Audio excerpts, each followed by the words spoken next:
Love righteousness, ye that be judges of the earth. Think of the Lord with a good heart, and in simplicity of heart seek him. For he will be found of them that tempt him not, and showeth himself unto such as do not distrust him.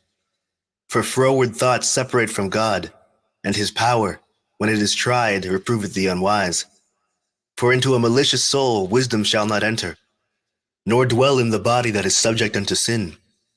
For the Holy Spirit of discipline will fly deceit, and remove from thoughts that are without understanding, and will not abide when unrighteousness cometh in. For wisdom is a loving spirit, and will not acquit a blasphemer of his words. For God is witness of his reins, and a true beholder of his heart, and a hearer of his tongue. For the Spirit of the Lord filleth the world, and that which containeth all things hath knowledge of the voice. Therefore he that speaketh unrighteous things cannot be hid, neither shall vengeance, when it punisheth, pass by him. For inquisition shall be made into the counsels of the ungodly, and the sound of his words shall come unto the Lord for the manifestation of his wicked deeds. For the ear of jealousy heareth all things, and the noise of murmurings is not hid. Therefore beware of murmuring, which is unprofitable, and refrain your tongue from backbiting. For there is no word so secret that it shall go for naught, and the mouth that belieth slayeth the soul. Seek not death in the error of your life, and pull not upon yourselves destruction with the works of your hands. For God made not death, neither hath he pleasure in the destruction of the living. For created all things, that they might have their being, and the generations of the world were healthful.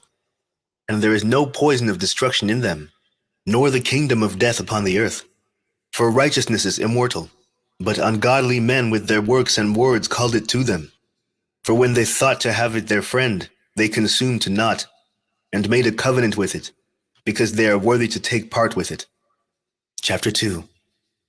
For the ungodly said, reasoning with themselves but not aright, our life is short and tedious, and in the death of a man there is no remedy. Neither was there any man known to have returned from the grave. For we are born at all adventure, and we shall be hereafter as though we had never been. For the breath in our nostrils is as smoke, and a little spark in the moving of our heart, which being extinguished, our body shall be returned into ashes, and our spirit shall vanish as the soft air, and our name shall be forgotten in time, and no man shall have our works in remembrance, and our life shall pass away as the trace of a cloud, and shall be dispersed as a mist that is driven away with the beams of the sun, and overcome with the heat thereof. For our time is a very shadow that passeth away, and after our end there is no returning, for it is fast sealed so that no man cometh again. Come on, therefore, let us enjoy the good things that are present, and let us speedily use the creatures like as in youth. Let us fill ourselves with costly wine and ointment, and let no flower of the spring pass by us.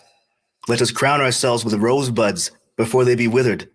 Let none of us go without his part of our voluptuousness. Let us leave tokens of our joyfulness in every place, for this is our portion, and our lot is this. Let us oppress the poor righteous man. Let us not spare the widow, nor reverence the ancient gray hairs of the aged. Let our strength be the law of justice, for that which is feeble is found to be nothing worth. Therefore let us lie in wait for the righteous, because he is not for our turn, and he is clean contrary to our doings. He upbraideth us with our offending the law, and objecteth to our infamy the transgressings of our education. He professeth to have the knowledge of God, and he calleth himself the child of the Lord. He was made to reprove our thoughts. He is grievous unto us even to behold. For his life is not like other men's, his ways are of another fashion. We are esteemed of him as counterfeits. He abstaineth from our ways as from filthiness. He pronounceth the end of the just to be blessed, and maketh his boast that God is his Father. Let us see if his words be true, and let us prove what shall happen in the end of him. For if the just man be the Son of God, he will help him, and deliver him from the hand of his enemies. Let us examine him with despitefulness and torture, that we may know his meekness and prove his patience. Let us condemn him with a shameful death, for by his own saying he shall be respected. Such things they did imagine, and were deceived, for their own wickedness hath blinded them. As for the mysteries of God, they knew them not, neither hoped they for the wages of righteousness, nor discerned a reward for blameless souls. For God created man to be immortal, and made him to be an image of his own eternity. Nevertheless, through envy of the devil came death into the world, and they that do hold of his side do find it. Chapter 3. But the souls of the righteous are in the hand of God, and there shall no torment touch them. In the sight of the unwise they seem to die, and their departure is taken from misery, and their going from us to be utter destruction. But they are in peace. For though they be punished in the sight of men, yet is their hope full of immortality. And having been a little chastised, they shall be greatly rewarded. For God proved them, and found them worthy for himself. As gold in the furnace hath he tried them, and received them as a burnt offering. And in the time of their visitation they shall shine, and run to and fro like sparks among the stubble. They shall judge the nations, and have dominion over the people, and their Lord shall reign forever. They that put their trust in him shall understand the truth, and such as be faithful in love shall abide with him. For grace and mercy is to his saints, and he hath care for his elect. But the ungodly shall be punished according to their own imaginations, which have neglected the righteous and forsaken the Lord. For whoso despiseth wisdom and nurture, he is miserable. And their hope is vain, their labors unfruitful, and their works unprofitable. Their wives are foolish, and their children wicked. Their offspring is cursed. Wherefore blessed is the barren that is undefiled, which hath not known the sinful bed. She shall have fruit in the visitation of souls. And blessed is the eunuch, which with his hands hath wrought no iniquity, nor imagined wicked things against God. For unto him shall be given the special gift of faith, and an inheritance in the temple of the Lord, more acceptable to his mind. For glorious is the fruit of good labors, and the root of wisdom shall never fall away. As for the children of adulterers, they shall not come to their perfection, and the seed of an unrighteous bed shall be rooted out. For though they live long, yet shall they be nothing regarded, and their last age shall be without honor. Or if they die quickly, they have no hope, neither comfort in the day of trial. For horrible is the end of the unrighteous generation. Chapter 4. Better it is to have no children, and to have virtue, for the memorial thereof is immortal, because it is known with God and with men. When it is present, men take example at it, and when it is gone, they desire it. It weareth a crown, and triumpheth forever, having gotten the victory, striving for undefiled rewards. But the multiplying brood of the ungodly shall not thrive, nor take deep rooting from bastard slips, nor lay any fast foundation. For though they flourish in branches for a time, yet standing not fast, they shall be shaken with the wind, and through the force of winds they shall be rooted out. The imperfect branches shall be broken off, their fruit unprofitable, not ripe to eat, yea, meat for nothing. For children begotten of unlawful beds are witnesses of wickedness against their parents in their trial. But though the righteous be prevented with death, yet shall he be in rest. For honorable age is not that which standeth in length of time, nor that is measured by number of years. But wisdom is the gray hair unto men, and an unspotted life is old age. He pleased God, and was beloved of him, so that living amongst sinners he was translated. Yea, speedily he was taken away, lest that wickedness should alter his understanding, or deceit beguile his soul. For the bewitching of naughtiness doth obscure things that are honest, and the wandering of concupiscence doth undermine the simple mind. He, being made perfect in a short time, fulfilled a long time, for his soul pleased the Lord. Therefore hasted he to take him away from among the wicked. This the people saw and understood it not, neither laid they up this in their minds, that his grace and mercy is with his saints, and that he hath respect unto his chosen. Thus the righteous that is dead shall condemn the ungodly which are living, and youth that is soon affected, the many years and old age of the unrighteous. For they shall see the end of the wise, and shall not understand what God in his counsel hath decreed of him, and to what end the Lord hath set him in safety. They shall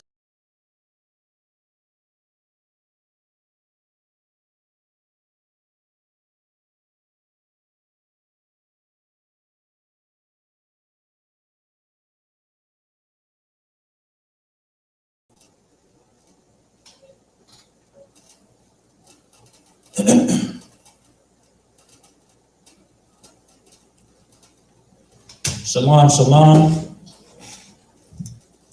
Tonight's lesson in class will entail heart disease and exercise, why heart disease is so prevalent, within not just the Black, Native, and Hispanic communities, but worldwide, and collectively known as the #1 killer in the United States. So what I will say is tonight's lesson will not just entail that, but what we can do ourselves as individuals to fight against heart disease and other ailments that come along with it that are pretty much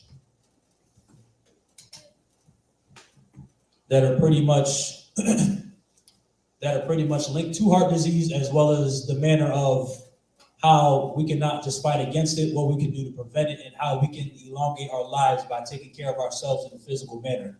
So tonight's class will entail those two topics, heart disease and exercise. Statistics will be given, articles will be read, as well as scriptural evidence of why it's important to keep ourselves in physical shape, why it's important that we as a nation of Israel, the people of the Most High God, why we are above all nations. You know, we say that in a spiritual manner, we were given the law, statutes, and commandments, but that is also within the wisdom of the scriptures given in duality pertaining to how, when it comes to strength, when it comes to dominance, when it comes to athleticism, the people of the Most High God, the Israelites, the Hebrew Israelites are above all nations, above all people. So with saying that and understanding that, I also want to announce for brothers, tonight's sundown is the 8th new moon, which means that our new Sabbath cycle will be from Monday sundown to Tuesday sundown. Please keep in mind of that. Please keep punctual on it. Announcements will be made. Keep in mind of that this is the 8th month. The next month will carry the high holy day of the Feast of Dedication. So to keep brothers on with announcements, to keep brothers in mind of the high holy days, it is very important that we are all diligent in paying attention to the times that are at hand. And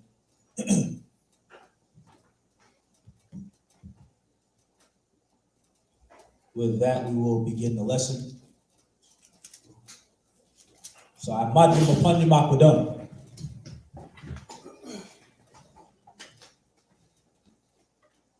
This is Mark chapter 12 and verse 29. YHWH answered him, the first of all commandments is, Hear, O Israel, the Lord our God is one Lord. SHAMI, YASHARAHLA, YHWH, AHLAHAYANAWA, YHWH, ACHAAD, Aman.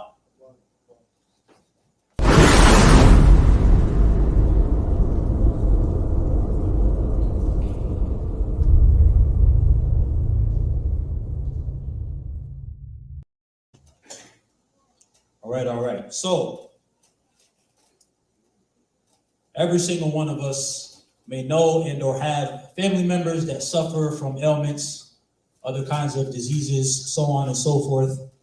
The reason for this lesson is so that we can all understand, right, why it's so prevalent in our communities, because if a lot of you have come across research, have searched it up, a lot of you will read that Blacks, Native, and Hispanics are predominantly the ones that are disproportionately, which is the biggest word used in a lot of medical articles, where when they use the word disproportionately, it means that it just so happens to fall on, or these people or this topic or these subjects are more affected than anyone else. So Blacks or African Americans, Hispanics or Latinos and Native Americans, the indigenous Indians, are the most disproportionately affected people on earth when it comes to heart disease and other ailments that I'm shortly going to go into and give statistics on, pertaining to looking at research all across 50 states and really examining and really getting into the heart of the matter as to why,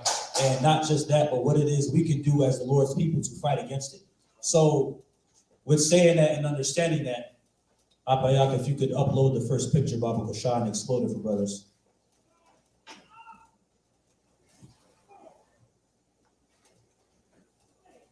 So what Apayak is going to upload is a visual for all of you to see that when it comes to heart disease is not just one particular disease or a dis-ease, meaning the person is uncomfortable or the person is not in a state of what I'll say peace. The person can be suffering from multiple or different things. And this chart here shows the different kinds of heart disease that there is. So what I'm going to do for all of you is elaborate and speak on the different types of heart disease that there are.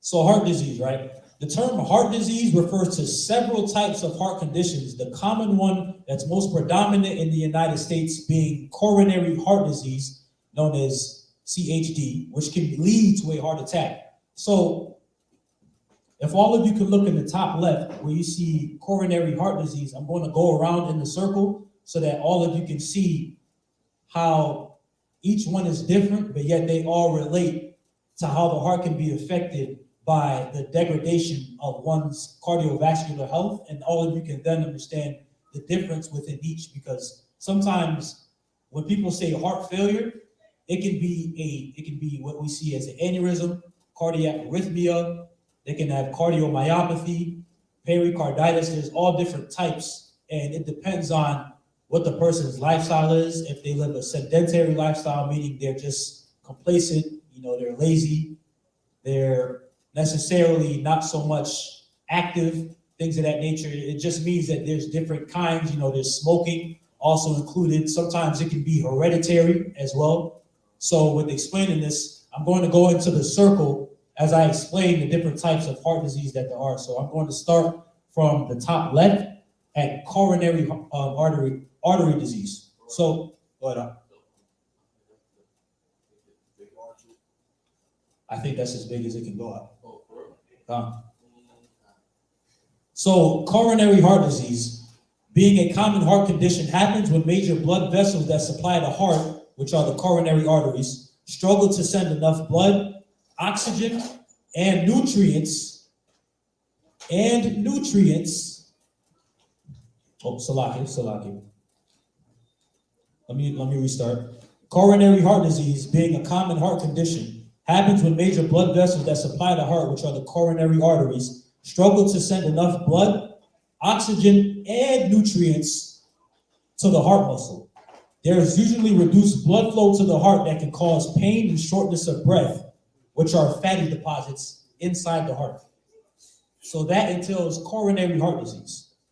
The second one, which is heart failure, which is something that a lot of you have heard and a lot of you may be more so familiar with. Heart failure, I believe, what was the brother's name? The outspoken guy who was 57. I forget his name. Kevin Samuels. Kevin Samuels' report was reported to have died of heart failure. So this is what the explanation behind that is. Heart failure, sometimes known as congestive heart failure, occurs when the heart muscle doesn't pump enough blood as well as it should. When this happens, blood often backs up and fluids can build up in the lungs, causing shortness of breath.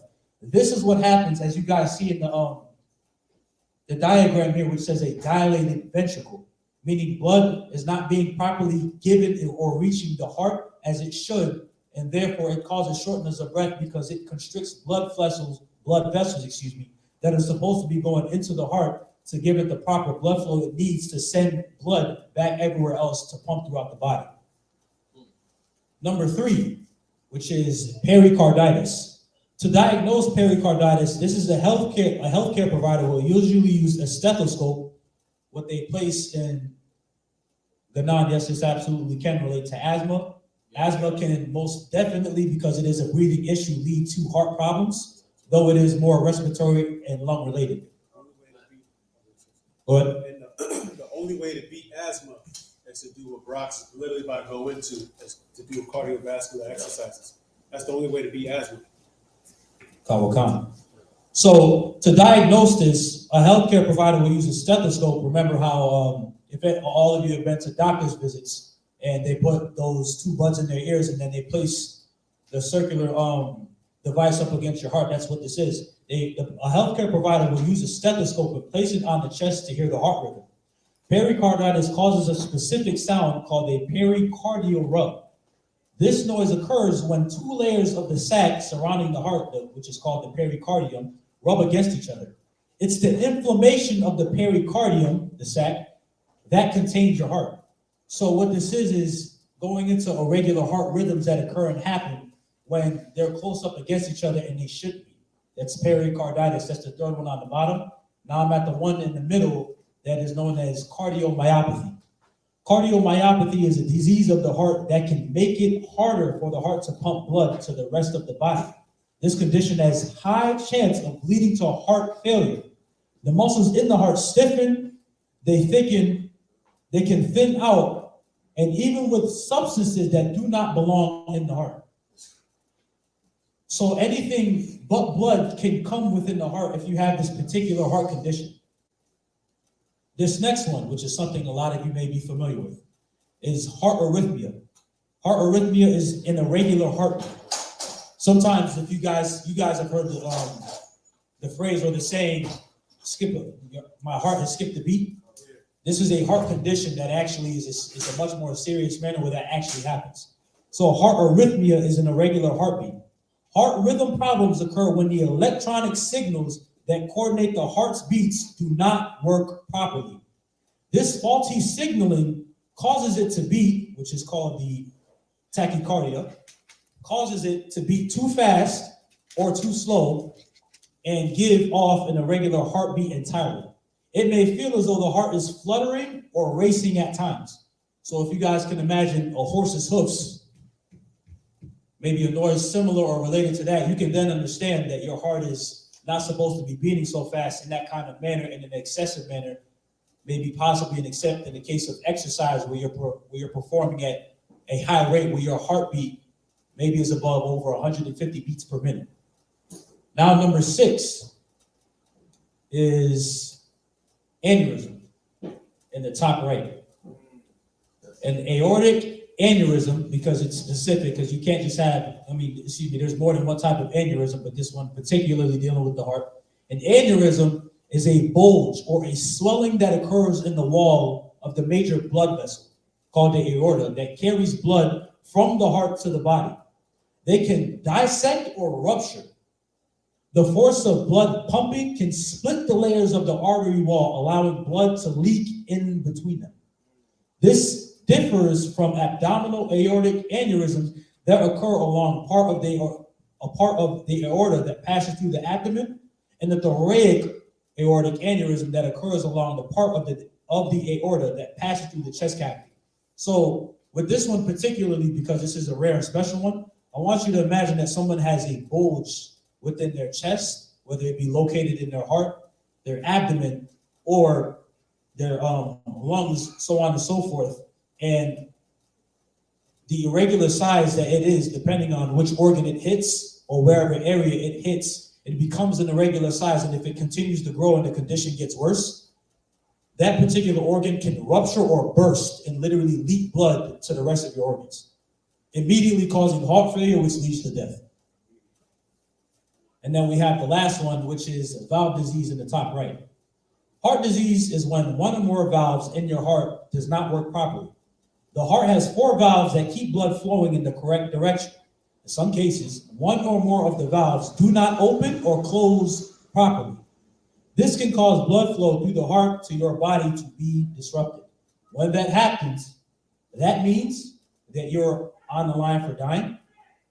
Stroke is possible. Breathlessness is possible. Fatigue is possible. And passing out is possible. All of those things are increased with any single one of these heart conditions. We're gladly going to shortly read the articles that talk about why this is so prevalent, not just among our people, but in the United States as a whole. So with that being said, let's get into the articles. Or excuse me, Apayak, if you could upload the second picture, Barak Rashad.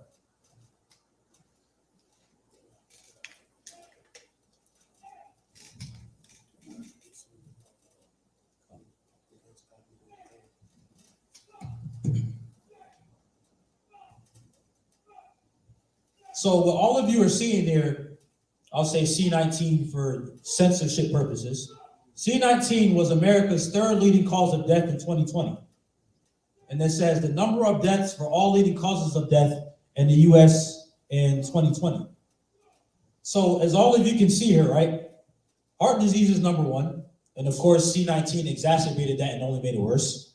Cancer is 2nd. C19 is 3rd. Unintentional injuries is 4th. stroke, and chronic lower respiratory diseases, which follow right behind heart disease, are also on the list. You have Alzheimer's disease, which affects one neurologically, and then you have diabetes on the list. Chronic lower respiratory diseases, stroke, cancer, C19, and diabetes are all factors and things that one can possess that also lead to heart disease, heart ailments, and heart problems. Apaya, can you put up the other picture showing the data from 2015?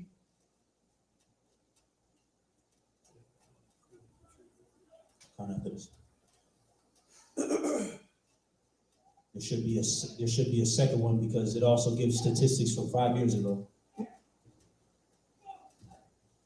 So the reason why I show all of you this is to show how preeminent heart disease is and the fact that it takes up over at least 20 to what I'll say 24%, roughly estimating, of the overall deaths that happen in the US. So now, the writing is a little bit tiny, but I'll read it because I have it here. It says heart disease, this is leading cause of death by American Heart Association News. Heart disease continues to kill more Americans than any other cause, followed by stroke at number 5, according to 2015 federal data. Now, the reason why I show you all of this is because nothing has changed from 2 years ago all the way back to 7 years ago. The first chart that Apayak put up was 2020. This one now is 2015. So if all of you are looking at the statistics, right? Heart disease is number 1 with 633,842 deaths. The share of total is 23.4%.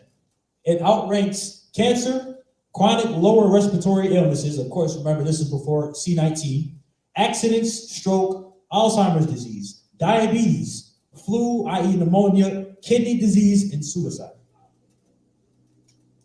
As all of you can see, all of this outranks and outdoes everything else that's on the list. And the point of the lesson tonight is to address the problems as to why and everything that's going on at hand.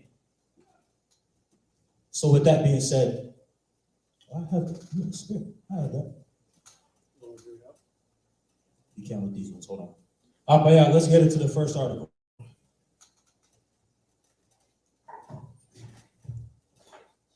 So within these articles, all of you are going to evidently see and read between the lines about everything that affects the Lord's chosen people over everybody else. There's a term that I'm going to keep reminding you all. When you see the word disproportionately, keep in mind and remember that disproportionately means it just so happens that these people or these individuals are affected and what I'll say indirectly targeted more than everybody else. So this is from the clevelandclinic.org. This is how race and ethnicity impact heart disease. Cardiovascular disease is the leading cause of death in the US, but racial and ethnic minority groups carry a heavier burden. Heart disease risk factors and diagnosis are more common among ethnic minorities. Social factors known as social determinants of health drive these health disparities. It says, how do race and ethnicity play a role in cardiovascular disease? Cardiovascular disease is the leading cause of death for all adults, but it hits some people, especially minority groups, harder than others. For example, 47% of Black adults have been diagnosed with cardiovascular disease, compared to with 36% of white adults. When it comes to heart disease risk factors, minority groups also carry a heavier burden. Let's read this. Hispanic women are more than twice as likely as white women to have diabetes, which is a major risk factor for heart disease. And American Indians are 3 times more likely than whites to have diabetes. So let's look at this and evaluate it. Blacks, Hispanics, and American Indians are far outrated to catch these ailments and these plagues more than their white counterparts. And it said minority groups. So we can evidently see who these minority groups are. Let's look at the health disparities. These differences between racial and ethnic groups are called health disparities. Health disparities are a complex and challenging problem in the US and around the world. Researchers view race and ethnicity as social constructs rather than biological traits. In other words, the health differences between racial and ethnic groups aren't caused by genetics. Social factors play the biggest role in shaping people's health. Many social factors affect a person's health. Some important factors include a person's ability to access money and resources for life's basic needs, quality education, quality healthcare, a safe living environment, resources like nutritious food and fresh fruits and vegetables, supportive relationships free of discrimination or violence.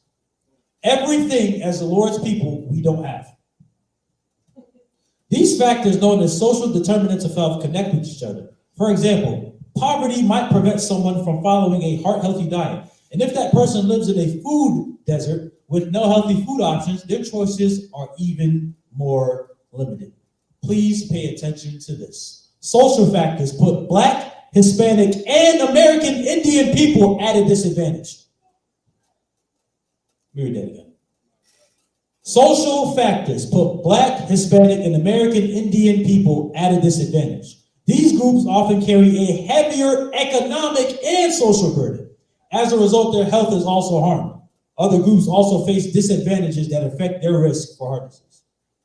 So, as we looked at the charts, remember back from the visual, from 2020, 2 years ago to 2015, the rates of heart disease that are killing people inside the United States are over 600,000.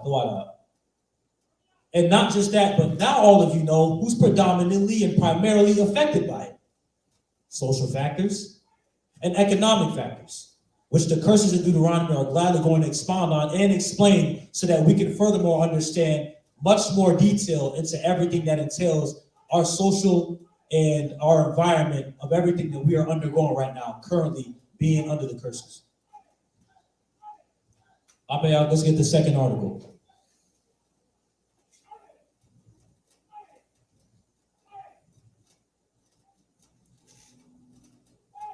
This is from Michigan Health, uofmhealth.org. This is on women, by the way. Okay. So it says cardiovascular, it says the increased risk of heart disease in Black and Hispanic women. Cardiovascular disease is the most significant health risk impacting these populations, yet many don't know. More than 1 in 3 women in the United States are living with some form of cardiovascular disease, with heart disease being the leading cause of death for many. But cardiovascular disease has a, remember I told you that word, disproportionate effect on some women more than others. 49% of Black women ages 20 and older experience heart disease and are more likely to endure heart disease-related deaths at earlier ages. Right. It's really halfway. It's 50, like the brother's saying, if you really want to put the numbers and statistics up there. On average, Hispanic women are more than likely to develop heart disease 10 years earlier than non-Hispanics. Heart disease is also second leading cause of death among the Hispanic population in the United States after cancer. So why are Black and Hispanic women being disproportionately affected by cardiovascular disease? These are barriers disproportionately making lifestyle changes. The reality is that lifestyle changes, things like food, exercise, and self-care practices that decrease your risk of cardiovascular disease are greatly connected to your access to a social and physical environment that promotes good health. For many marginalized communities, however, access to these necessities has been historically complicated by systematic and institutional racism and discrimination. Now, I want to remind all of you of Shamak's lesson on the book that he brought up. And I'm surprised that YHWH got censored for his lesson last week, but that video and that lesson Shamak did, which exposed the corruption of Rockefeller and every single devil lined up behind him about the medical system. That book literally exposes and explains the fraudulent, decrepit, no use, useless medical health system that America has established by white, demonic, billionaire families. The American Medical Association has created, through their medical boards and everything else, standards of health based off giving people pills, radiation, other forms of healthcare, other than what God provided naturally through the earth to heal and cure people. The pharmaceutical industry is, if not the biggest, the most fraudulent business of evil of the devil on earth. It's a business because they don't heal people or cure people. They keep them coming back as customers so that they can fill their pockets with more money as they profit off of death. And as they monopolize off of it, their pockets are not only getting more richer and richer. Keep in mind of what Shamak had me read about people that expose the medical system. It's like the mafia. You go out in silence or you go out by death. 99% chance of death because they don't trust you not to say something. So the reason for these articles is to expose and give more of what's affecting us as a people, pertaining back to Shamak's lesson on everything pertaining to the healthcare system that has failed us. The next article I'm going to read actually ties in perfectly with that book, or the next few articles, excuse me. So what I'm going to do is stop there and not continue with it.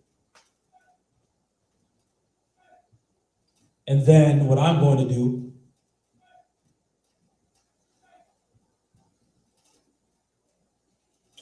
Apayak, if you could upload the next one from cdc.gov on the statistics and show the map. So this is heart disease death rates from 2018 to 2020, adults ages 35 and plus by county. And of course, this is all over the United States. So if you scroll down, as the brother blows it up, it says heart disease in the United States. Heart disease is the leading cause of death for men, women, and people of most racial. Hold on, let me remix that.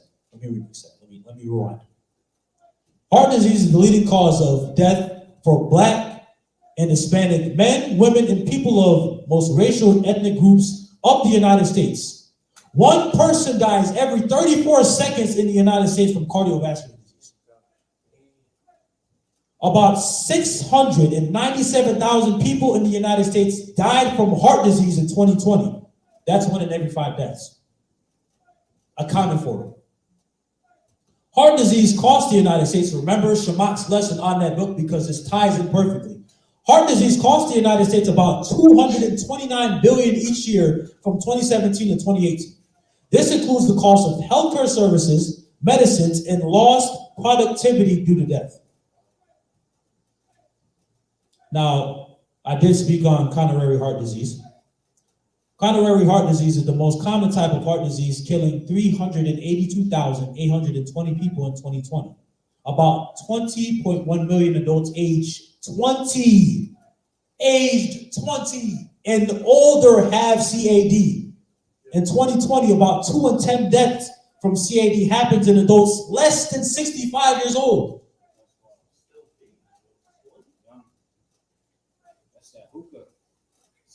We're gonna get into it. So, Apaya, could you upload the next article, Baba Kushal? So remember, and the reason why this lesson is contemporaneous and complementing what Shamak had brought out,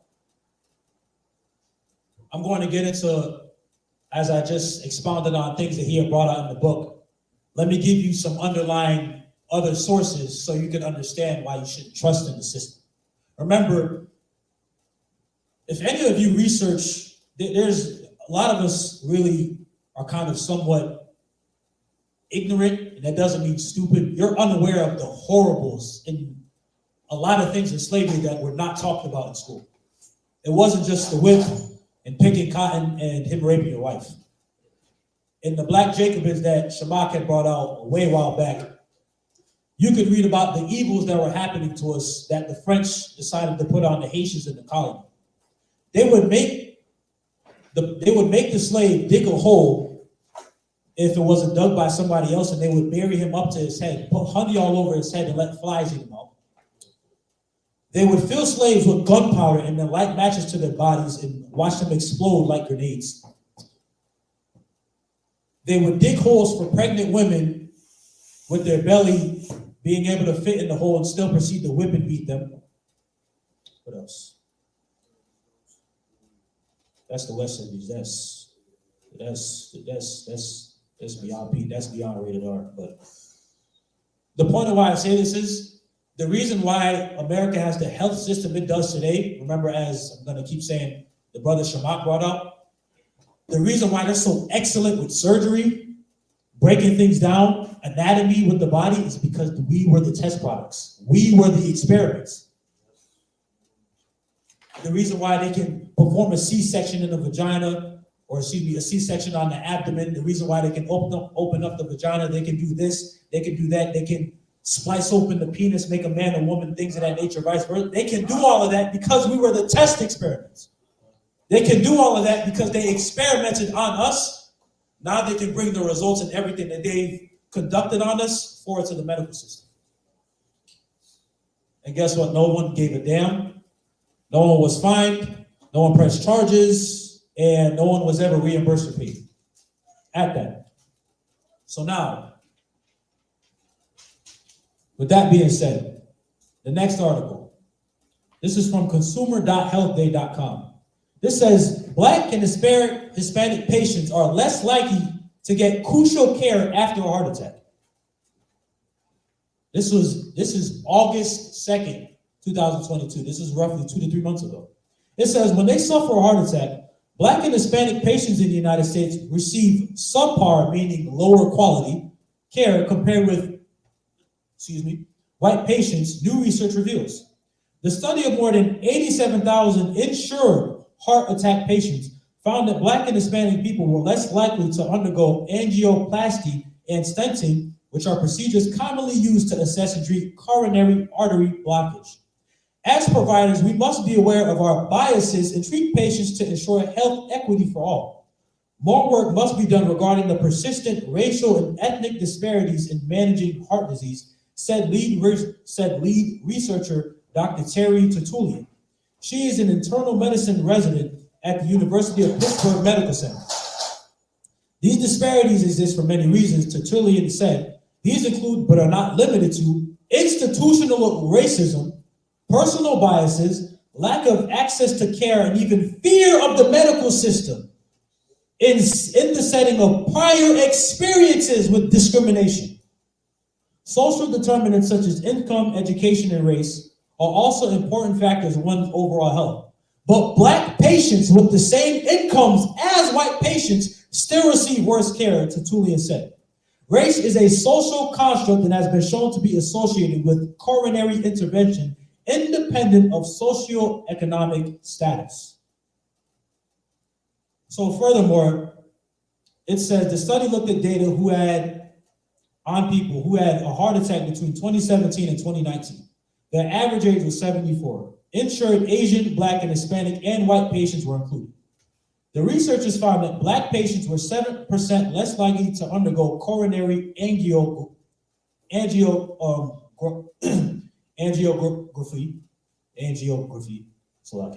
and 14% less likely to have an angioplasty than white patients. Hispanics were 12% less likely to have an angiogram and 15% less likely to have an angioplasty than white patients. So if any of you have wondered why some of us as people refuse to go to the doctors, why they're afraid of taking pills, why they're afraid of the needle, I'm not gonna say what I really want to say, and why they're afraid of just looking at people in lab coats, it's because they may either die, come out worse than what they go in, or remember the trauma and past experiences that they've been through and understand history to know why they can't trust the medical system. So again, tying back in with the book and the information Shamaka brought up that was extremely heavy and important for all of you to know. It's not that I'm not telling you guys to get checkups from your doctors, checkups from dentists. I'm not saying that. I am telling you move accordingly and take care of yourselves and be armed with this information mentally so that you're aware on how to give it back to others. Because a lot of you will talk to lost people, lost brothers, these people, that people, and they don't even understand that sometimes you're really going in there to either be a customer or you're going under the knife for an experiment, or both.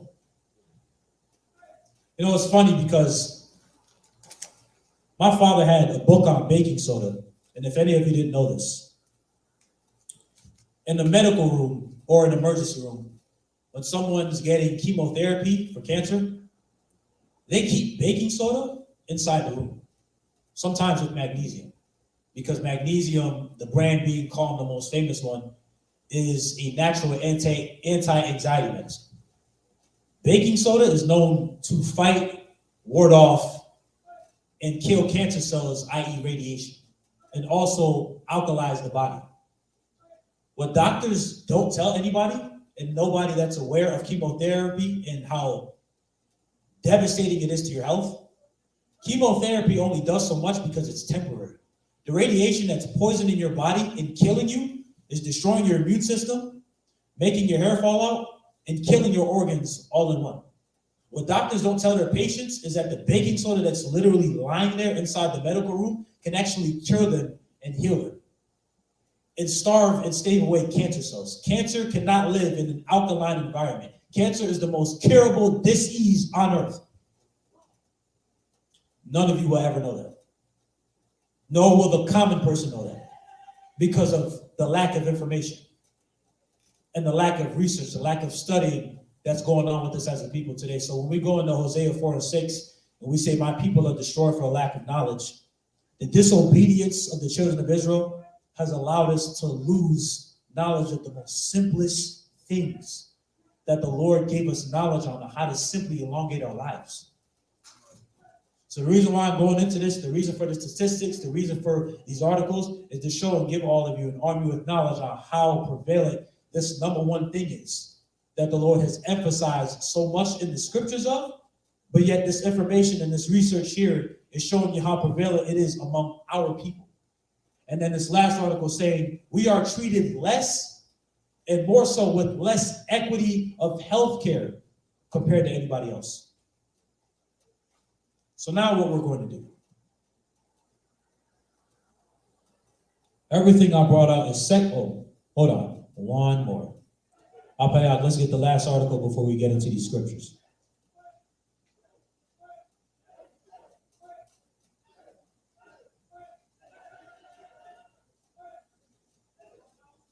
Last article. I brought this out in camp, but I want to give this to all of you as well, and for all of you to pass it on. This is from naturalnews.com. It says, consuming too much fast food can cause irreversible brain damage, warns health experts. It says, fast food consumption is often linked with weight gain and elevated glucose levels, sugar, which can increase your risk of getting type 2 diabetes. According to the study, consuming too much junk food can also cause irreversible brain damage. Researchers from the Australian National University said brain damage may occur by the time you reach middle age, especially if you have a sedentary lifestyle and eat a lot of fast food. Fortunately, it's not too late to improve your eating habits and boost your overall well-being. Now, I'm not going to continue reading that, but the reason why I bring it out, and it's not to just shy away and not expound on the article, fast food is so hooked on the people, people are so hooked on for two things. The additives and how addicted they make their foods, and something else simple that some of you may have not noticed.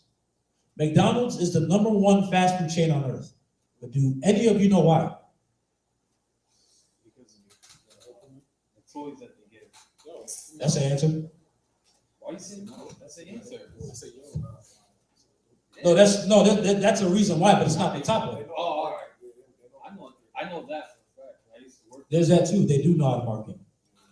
McDonald's is number one because of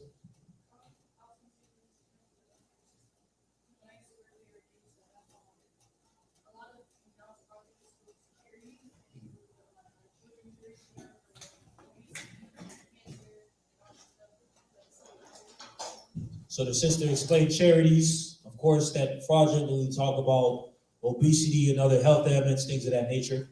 The reason why, Can I try one more time? Yeah. Because they have the most. Like they're placed in the most places around the earth. That too. I would place that at number 3. The reason why they're so popular is because of the coloring. Bright colors appeal to human perception. So if you're passing by something yellow and bright and red, right, it makes you eager. It gets you enthused. It brings out your curiosity. What's this? That's why they're able to market so easily, because the colors appeal to your vision. That's why they're number one on earth. They're like, it's like hypnotizing. Exactly. The brother by AHLAHAYANAWA said it's like hypnotizing. That's why it's so easy to fall for it. And you can imagine that someone will walk by it, drive by it, things of that nature, and then they'll immediately become infatuated and want to see what it's about. That's why it's number one, because of the coloring that appeals to your vision. So with that being said, now let's get into some scriptures. Let's begin at the book of Deuteronomy, chapter 8 and verse 19.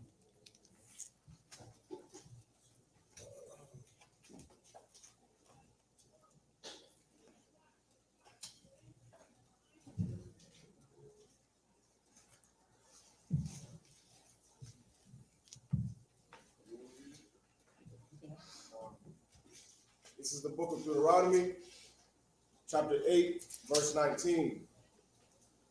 And it shall be, if thou do at all forget the Lord thy God, and walk after other gods, and serve them, and worship them, I testify against you this day that ye shall surely perish. So before we go to Deuteronomy chapter 28, before we even go to 20 chapters later, destruction was already forewarned.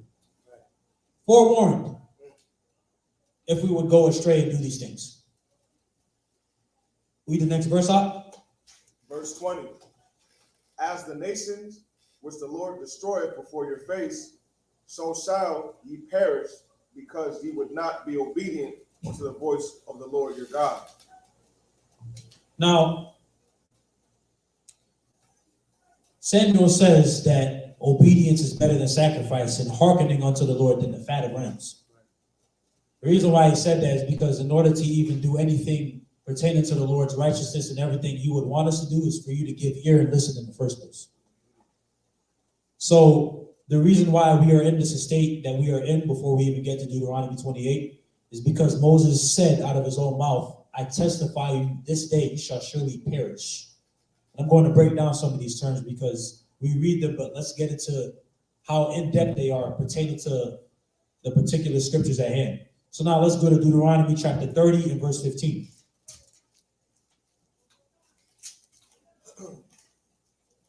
This is the book of Deuteronomy, chapter 30, verse 15. See, I've set before thee, Salah, let me read that again. Deuteronomy chapter 30, verse 15. See, I've set before thee this day life and good and death and evil. Skip down to verse 19. Verse 19. I call heaven and earth to record this day against you, that I have set before you life and death, blessing and cursing. Therefore choose life, that both thou and thy seed may live. And the point of these articles, the point of bringing all this out, is for the message to apply to every single one of us today. Choose life, choose to live. The reason why I'm bringing up this lesson is something my father told me years ago, and it was speaking to another person as well. Something that really made me scared. At some point, we are all going to return into the earth again and our spirits unto the Most High. But what he told me was, or what he asked rhetorically was, you know your heart is only given a certain amount of beats. Why would you not do as much as you possibly can to elongate that? You think about that for a second. Your heart is only given, forget the age that you die, your heart is only given a certain number of beats before it stops. We just read the articles about how people aged 20 are at an all-time high at some point in their lives to reach heart disease. A lot of us here within this organization are young, some of us are older. But for all of you to understand, everything is against us. Everything. Me and Shamak were discussing and talking. We are being destroyed at a molecular level. Every which way possible, when you study the health field and aspect, you only realize that when you thought Esau was really the devil, he goes farther. Every single time. When you thought he did evil at 100 times max, he did 1,000 times more. If you thought it was 1,000, he did 100,000. If you thought 100,000, he did 1,000,000. I promise you, it's limitless. His wickedness is inimitable. Inimitable means it's matchless. No one can compete with it. So with that being said, the emphasis of the scripture is to choose life. Choose life that you may live. Let's go to the book of Jeremiah, chapter 8 and verse 14.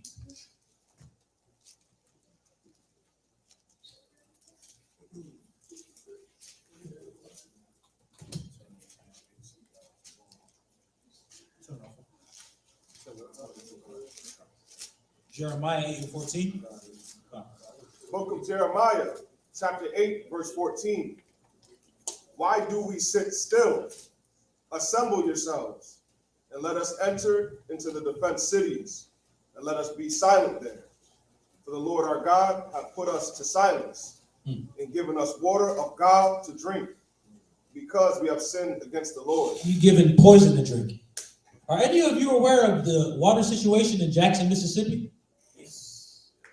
You know, the EPA was just called for an open critical review case of discrimination against the majority black population that Jackson, Mississippi is, that doesn't have clean and fresh water, that the governor and his his administration could have gladly done something about but never did.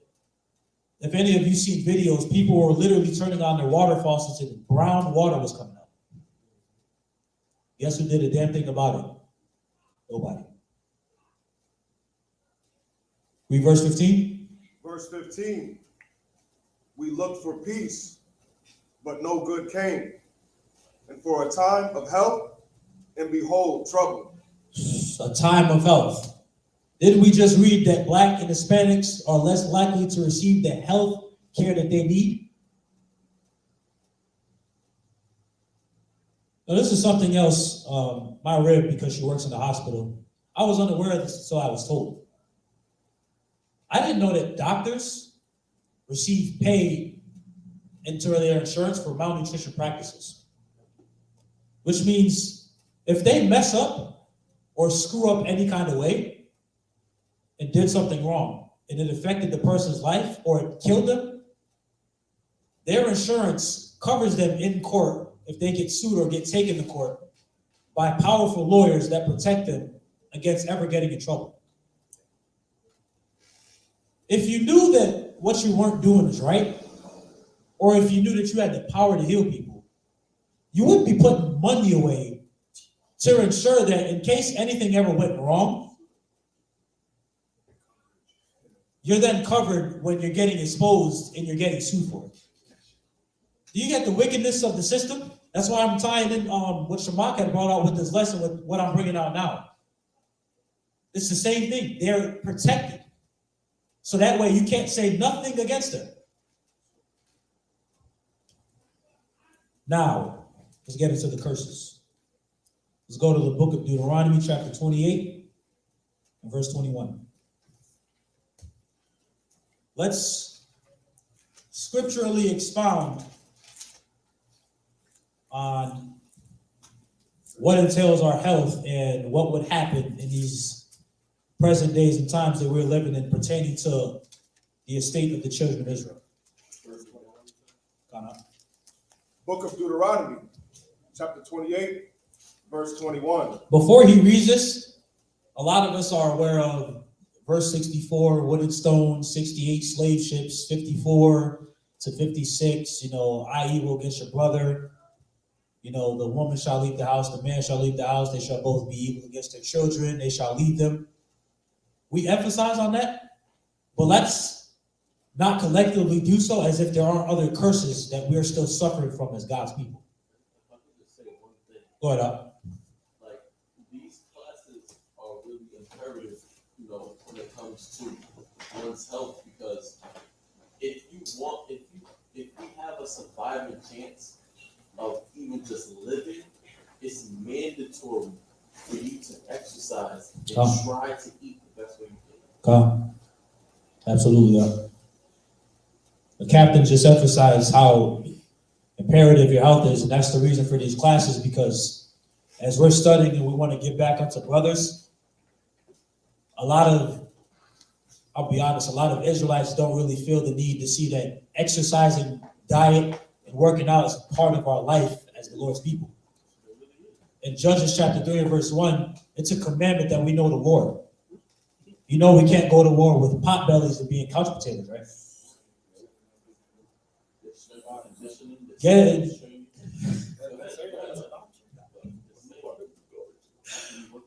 As the captain is saying and the brother Shaquad is saying, a lot of Israelites, we all know, according to 1 Corinthians 15, we're going to get new bodies. Let me expound into that. The same way you look now, you're going to look the same way, just with a more pure form when the kingdom comes. Lord willing that we make it. The Lord is not just going to make you into Hulk when he arrives. That's not how this works. You have to work for it. As Gabar has always emphasized and said, YHWH had to earn his rank. He worked for it. Everything in this life now, in this captivity, just as he was in captivity, we have to work for it. So what I want all of you to understand, we're getting new bodies, but the Lord is not just going to make you into Superman, Hulk, any superhero with superpowers that you could, he's not just going to do that. You have to work for it. The Lord said he's going to add on to what you have now. So if you haven't been doing anything physically with your body, how's he going to add on more?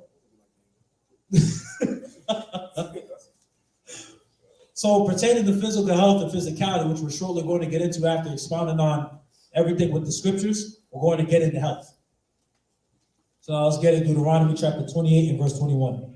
Deuteronomy chapter 28, verse 21.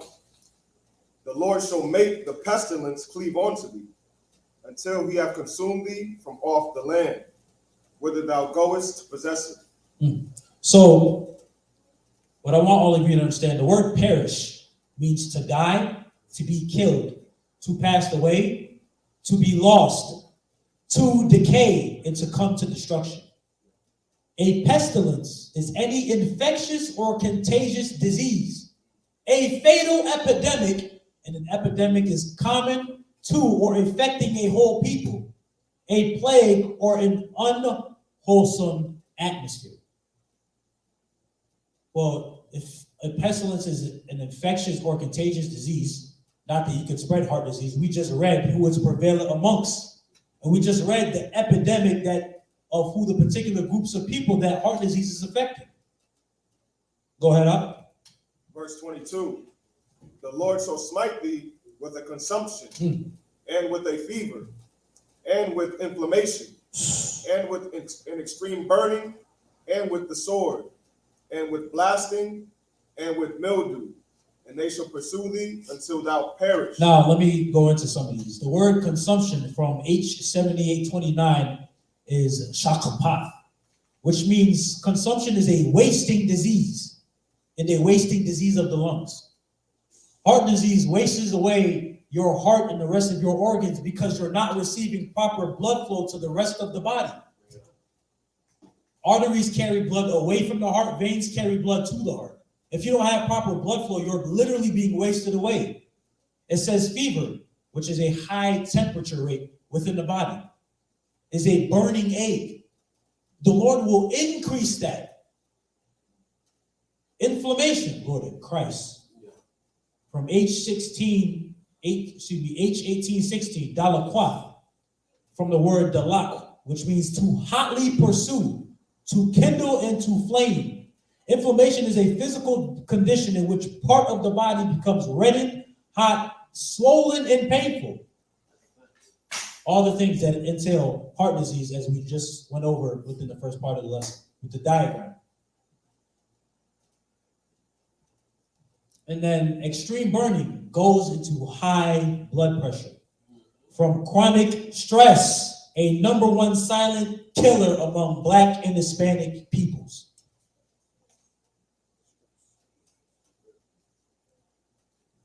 Lord. So with those terms being broken down, the Lord said these will cleave unto these. What does cleave mean? It means they stick together. These would stick unto us. That's why we're the highest amongst all the statistics, and we're predominantly being affected more than anybody else. Skip down to verse 28. Verse 28. The Lord shall smite thee with madness, and blindness, and astonishment of heart. Let me break this down. the Lord shall smite thee with madness. Madness is craziness, insanity, dementia, a rash or irrational conduct, and a sense of foolishness. A sense of foolishness. Are we not the most unintelligent, mentally degraded people in the current state that we're in? I recently went past the article I was reading that I came across that talked about how children in the 3rd and 4th grade in Massachusetts that are Black and Hispanic children are suffering poor grades within reading, math, and literature. And it's nobody else. It's predominantly our children being affected by it. That's madness. Blindness is having lost vision, destitute of sight, which is also a side adversity of diabetes. Obscurity, unintelligent and lacking mental perception. The last one, astonishment, is bewilderment, to be stunned or to be struck with shock. Sounds like a what? A heart attack.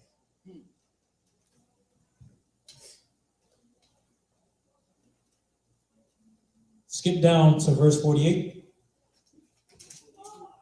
Verse 48. Therefore shalt thou serve thine enemies, which the Lord shall send against thee, in hunger and in thirst and in nakedness and in want of all things. And he shall put a yoke of iron upon thy neck until he have destroyed thee. Now we know this is reference to slavery in the, predominantly, but the yoke of iron is also figurative because we're still being oppressed, but we are still beneath the white man's heel. Everything we want and need, we have to go to our oppressor for it. That's why when you read up in verse 43, it says, the stranger that is within thee shall get up above thee very high, and thou shalt come down very low. He shall lend to thee, and thou shalt not lend to him.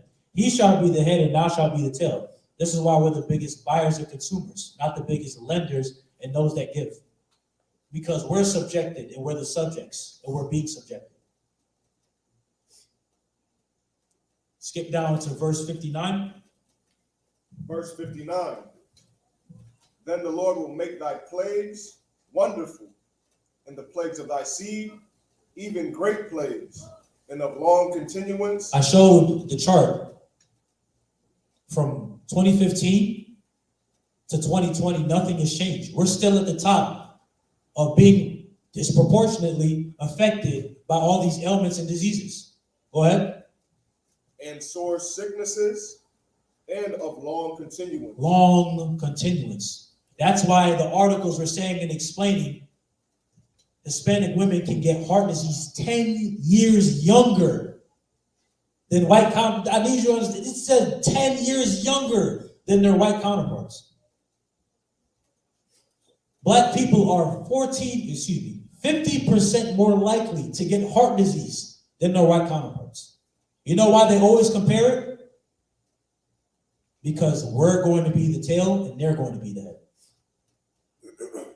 Everything I've read has only proven what we're reading in the scriptures because we're living it. You ever notice Price Right, the name of other convenience stores that you can shop around? CVS, Walgreens, Save a lot. right? Save a Lot, Family Dollar, Dollar Tree, Bravos. You notice how that's local and right next to you? What about Whole Foods, Trader Joe's? Right. That's like 45 minutes away. Exactly. You notice how the natural produce stores that have the higher qualities of food products are much more farther away from you compared to everything that's convenient for you. That's what, no less than a 15, 10-minute drive. And it's easily accessible, but with less quality. They know what to put in your neighborhoods, and they still continue to do so because you're content with it. The sad part is we're being destroyed for our ignorance. The sad part is we're still suffering, but we're not even aware of it. As a sister AHLAHAYANAWA said in the chat, so cheap and local, of course. Because it's all we can afford. That's the sad part. We're the biggest consumers, and guess what? If it's right near us and the sheep will take it and accept it. You know, go ahead, you want to respond? When I be seeing commercials on Burger King, get 30 nuggets for $1.99 or some shit like that. I'd be like, yo, that's straight, that's straight Play-Doh. They be feeding their kids that with a big burst. Right. So, with the brother saying that, that wraps up the curses in the scripture portion of the lesson. So now what I'm going to do is flip this aside from everything I've read and given so far and give the counter and the contrary on how we can combat these diseases and ailments and how to properly take care of ourselves. So what I'm going to do now is pass it to Mayar because he's going to expound on the first point pertaining to cardiovascular health with conditioning, running, things that encompass that, and how it actually benefits heart health with other nutritional facts and information he's going to bring forth.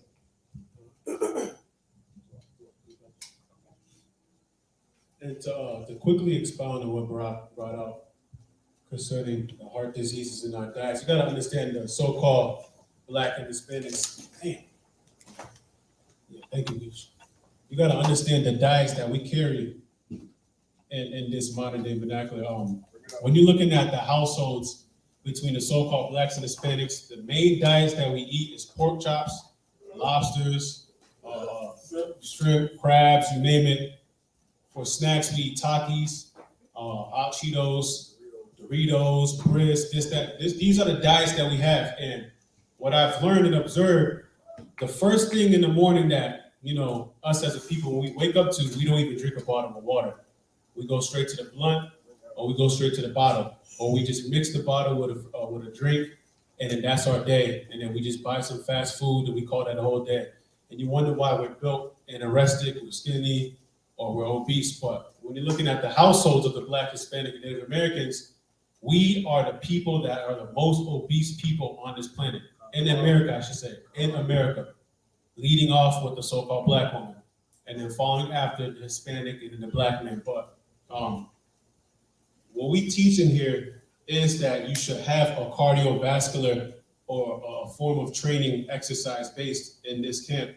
You know, we're not like other schools where they don't teach this. Well, you're supposed to teach it just like what Barak said in Judges chapter 3, verse 1. We have to know war. That's a commandment. Because if you do not know war, how are you going to defend your household?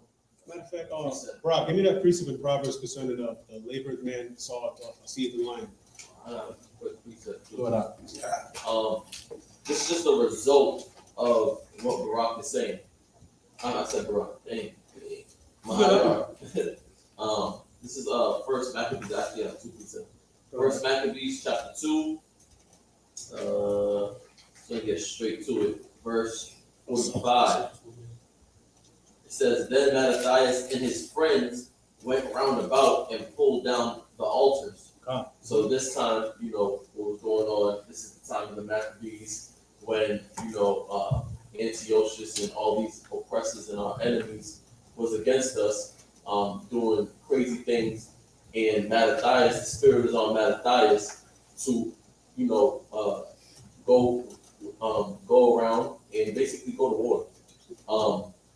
I just want to highlight one thing that makes this extra special. I'm going to go all the way down to verse 70. It says, this is Mattathias that's talking about in verse 70. It says, "And he died in the 146th year." So he was going around in his older age, committing acts of war against our enemies. You have to be physically fit and mentally sharp in order for you to be able to do that. You have to still be training here and there. He might have been on his Mr. Mayagi, but you know what I'm saying? He still was doing his thing. Goddamn. 146 years old, man. 140, it's still kicking. And still kicking. It's still producing. So I just want that's a result of teaching your children to war, because we was a peaceable and honorable nation, but we knew war tactics.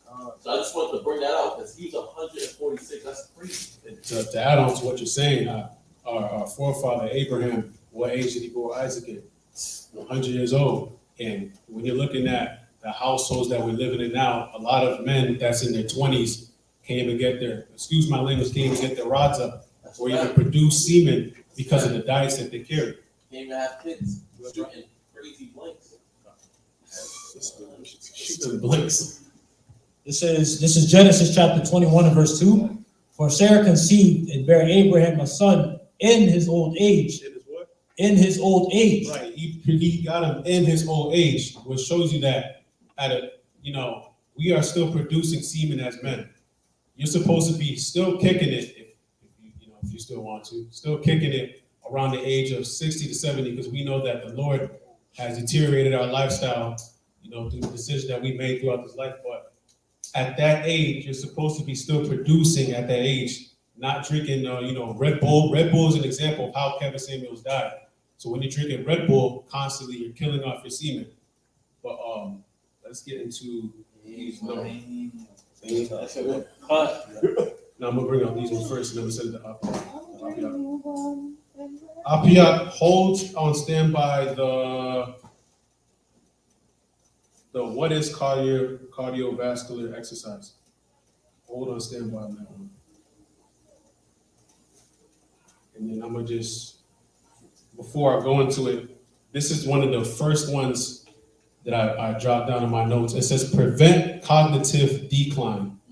The classes that Barak and Shamak brought up before us concerning cognitive decline and how, a person can even hold a conversation for more than 6 seconds. We have the mindset of a goldfish. Well, Our attention span. Our attention span, yeah. Our attention span is less than a goldfish. So conditioning your body helps you feel better overall as you gain confidence, reduce symptoms, and feel better mentally.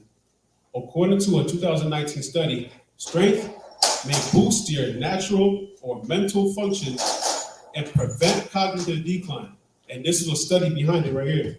It says the study found that middle-aged and elder adults who participated in 12 weeks of intense resistance training showed improvement in the delayed and verbal mentally performance.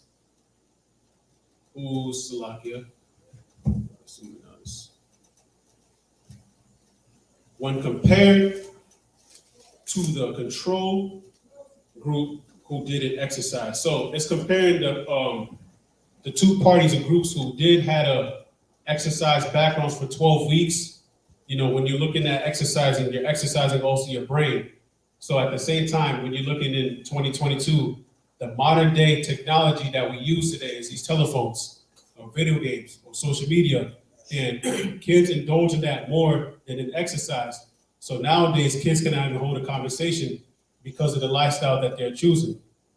But you'll see on the news that they blame that on COVID when COVID had nothing to do with it. Apriak, you can bring up that first article. Got it? I want you to read right here at the top. Open the door for Kyle. So, first paragraph says, what is cardiovascular exercise? Your heart beats faster, you breathe more rapidly and deeply, and you sweat. Go ahead. Well, that's probably because you've been moving the large muscles in your legs, arms, and hips over a sustained period of time. Go ahead. When these major muscles are involved in exercise, there is increased rate of respiration to produce energy. In turn, the need for more oxygen leads to increased breathing and heart rate. Increased breathing and heart rate. Go ahead. And that's the sum. That's the sum. The cardiovascular of it. That's the sum it all up. Is to really produce oxygen throughout your blood, and to have your heart beating at a high rate, which also fights lung cancers, which also fights asthma and diabetes, type 2 diabetes, especially if you read Barak. We're going to get into all that too. And such a form of activity is called cardiovascular exercise, or cardio in short. Also called aerobic or endurance exercise. Cardiovascular exercise is any form of activity that uses aerobic metabolism. Now you see why when I teach training, we go into certain exercises before we go into the actual lessons. When we're doing the suicide runs, we're doing burpees, we're doing box jumps. Go ahead. It says that is, during the activity, oxygen is heavily involved in the cellular reactions that produce the energy necessary to sustain the activity. Go ahead. Your heart rate increases and you breathe more deeply to maximize the amount of oxygen in your blood and help you use more oxygen efficiently. Keep going. Hence, you feel more energized and do not get tired quickly. And also to add in, when we train in here, it's also for self-defense. So when we're on the line and just in case danger does approach, and this is to every brother that's in their respective areas, you have to train. You have to learn certain self-defense moves just in case this does happen, which means that you have to exercise as well. Because when we're on the line, just in case if a brawl breaks out, we don't want you tired in 2 minutes because you don't know how long the brawl might last for. Go ahead. Continuing, it says cardiovascular exercise is any vigorous activity that increases heart rate and respiration and raises oxygen and blood flow throughout the body while using large muscle groups of the body repetitively and rhythmically. Such activity progressively challenges your most vital internal body organs and improves the function and performance of the heart, lungs, and circulatory system. So the heart, lungs, and circulatory system. Go ahead. It says cardio improves many aspects of health, including heart health, mental health, mood. And I highlight mental health the most. There's a running joke that Kaz, one of the brothers, Kaz, always like to say whenever time someone goes through a heartbreak, he always says, "I'll see you in the gym." Because when you're dealing with exercising, it distracts you from the fact of everything that you've been dealing in this world, and you're going into a new world, which is the gym or your home gym, because you can also do this inside your house. You don't have to always go to the gym for this. It distracts you from a lot of things that you've been dealing with. What? Mood, sleep, weight regulation, and metabolism. And weight regulation and metabolism. So it helps you, slim up and become better. Instead of, for the sisters out there, instead of cheating and, throwing on a waist trainer or doing implants inside their bodies, exercising naturally, will help you get to where you want better than actually tightening up your body and putting marks on your body and stopping your blood flow. Go ahead. So actually the heart becomes more efficient with every beat as it pumps oxygen carrying blood, the lungs more effective in taking the oxygen, and the muscles more equipped to use more oxygen. Still, as the breathing and the heart rate increase, the surge should not be so much as to make you feel that you need to stop and rest. Go ahead. In the course of cardio, such as speed walking, cycling, swimming, running, or speed climbing, if you experience a strong urge to stop and rest, unusual pain, or alarming symptoms, then you have to stop immediately and seek medical attention. Now go to, we can skip past this. Go to, watch you engage cardiovascular. Right here. So skipping down to why you should engage in cardiovascular exercise. It says cardio exercises uses the large muscles of your body in movement over a sustained period of time, keeping your heart rate to at least 50% of its maximum level. Right. With regular aerobic exercises, you will have a stronger cardiovascular system. And later we're going to go into aerobic exercises, certain exercises that you can do, not just at the gym, but at your house. And it only takes about 5 to 10 minutes. Go ahead. Keeping your heart rate to at least 50% of its maximum level. With regular aerobic exercises, you will have a stronger cardiovascular system with more capillaries delivering more oxygen to the cells in your muscles. You will also enjoy increased stamina and endurance. Increased stamina and endurance. So all the brothers out there, start doing cardiovascular exercises if you want, to improve yourself, not just in the bedroom, but all around life. You have to keep, Shemaki used to say, you have to keep that man, up. If that man's not up, then good night. Go ahead. Yeah, at least a depression. You will also enjoy increased stamina and endurance with each passing session. Improved heart health. When you engage in 30 to 60 minutes of cardiovascular exercise daily, you are able to build stronger muscles. 30, and it only takes 30 to an hour just to do these exercises. But coming Tuesday, I also have other exercises that you can do for 5 to 10 minutes that gets your heart, pumping and your blood rushing for those amount of time, and you actually feel the exercise. That's all you really need. Go ahead. Including those of the heart that control your blood pressure, enhance HDL, good cholesterol, lower anxiety and stress, decrease blood proteins and fats that contribute to blood clots, prevent heart disease, and reduce blood sugar and manage diabetes. And to add on that, right? If you do not do cardio next to, I know Barak's gonna go into it. If you do not do cardio next to weight training, you cannot only do heavy lifting without cardio.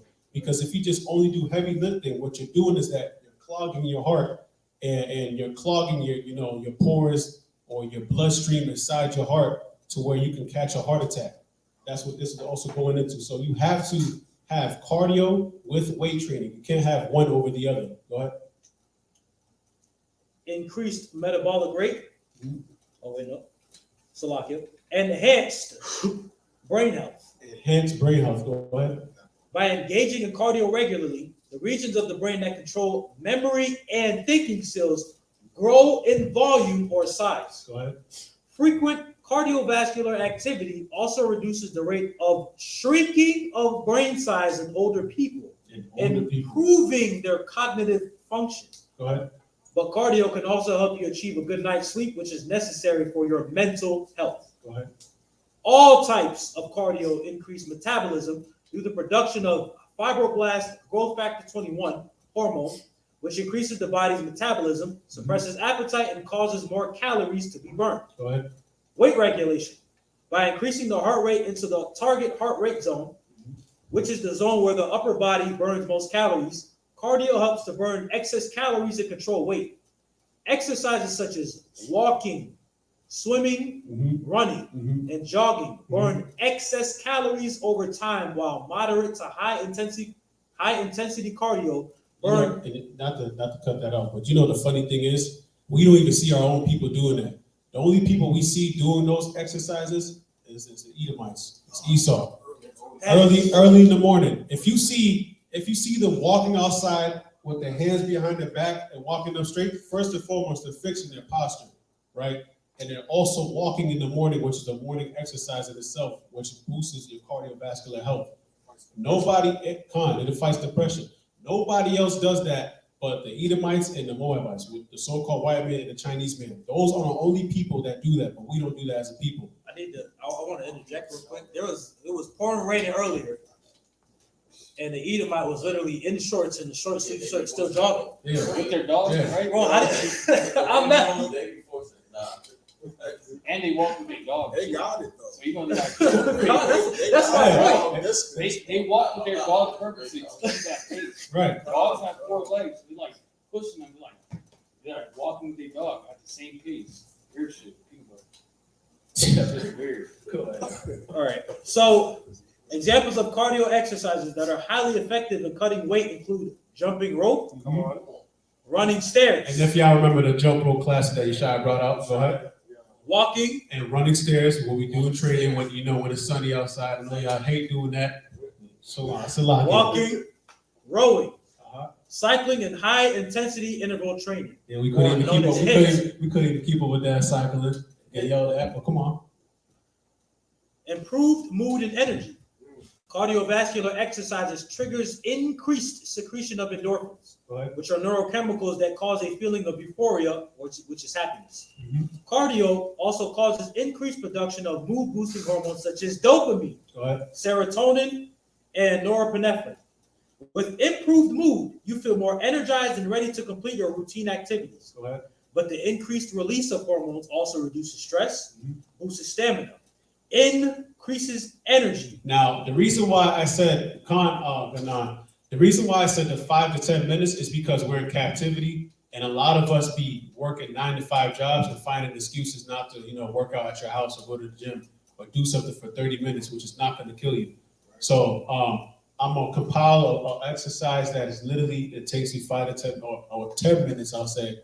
You know, compile the exercise and I'll send those out in the chats for y'all. Good, bro.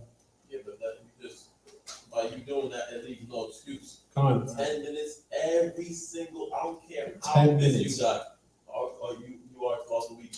You can do 10 minutes a day. And each exercise is 2 minutes. Each variation is 2 minutes. Of course. And you gotta keep the pace up. In order for you to meet the timer for 30 minutes, you have to keep the pace up in those 10 minutes, those 2 minutes. What, bro? You read this? That's the list. I had to scroll back up. Oh, you did? Yeah. All right, hold up. I might go into the other one. Oh, right here, strong immune system. Another benefit is also a stronger immune system. Y'all know that Biden said it's gonna be a cold winter. So, in a dark winter, so that means that exercising is the only way, or one of the only ways to avoid the sickness that is to come, alongside with supplementing. What?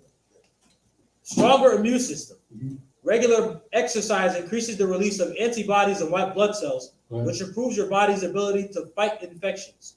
The release of FGF21 also speeds up metabolism and boosts the immune system. What? Actually, cardio protects the body against several illnesses, including hypertension, Mhm. high blood pressure, High blood pressure. Go ahead. stroke, osteoporosis, brittle or bones that are easily capable of being broken, Yep. diabetes, Diabetes. and heart disease. Heart disease, what Barak brought up earlier. Go ahead. The management of arthritis. Cardiovascular exercise helps to reduce the pain associated with arthritis and minimizes stiffness at joint through movement. Yeah.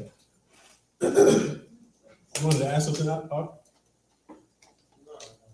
Because a lot of people, they say, I have arthritis, so I can't, but really, you need it Really, behind up. you have to do the opposite. Opposite, right? Just like what Ruar usually brings out, you got to do the opposite of what's the actual cause. For example, arthritis. Your bones freeze up. Well, in order for you to get through arthritis, you have to move your fingers. You have to adjust it. You have to run. You have to walk. Apiat, go to the 7 ways to show your heart. Matter of fact, go to the how bad is it really? The first one I had sent you.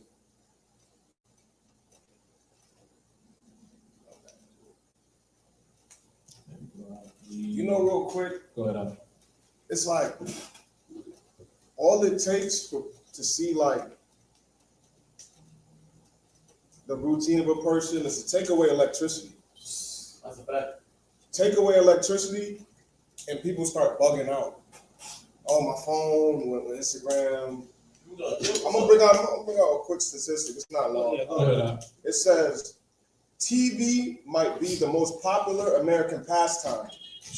On average, 55% of Americans spend 1 to 4 hours daily watching TV, and 22% watch 4 or more hours every day. This is Civic Science, and this is a 2022 statistic. It also says tracking have found that it has largely remained constant throughout 2022. So you're speaking about 30 minutes of exercise to an hour, but people can binge watch that damn Jeffrey Dahmer. You know what I'm saying? But they can't take a quick walk, jog, 30 minutes an hour. Start from where it says why strength training alone isn't enough. That's it. Says why strength training alone also isn't enough. Don't get us wrong, there are plenty benefits to hitting the squat rack, which is up next.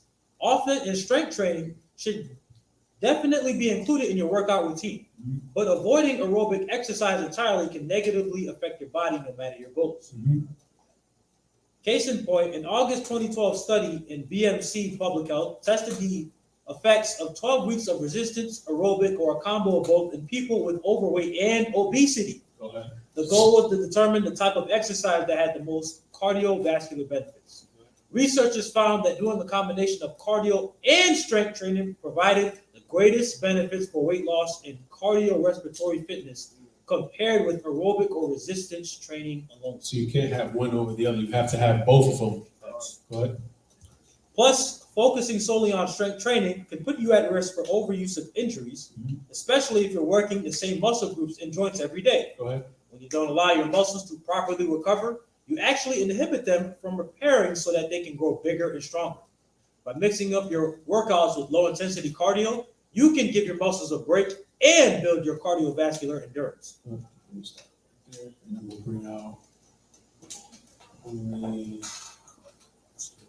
We already read this. I'm gonna bring out. And then what's men's weakness? It's cardio.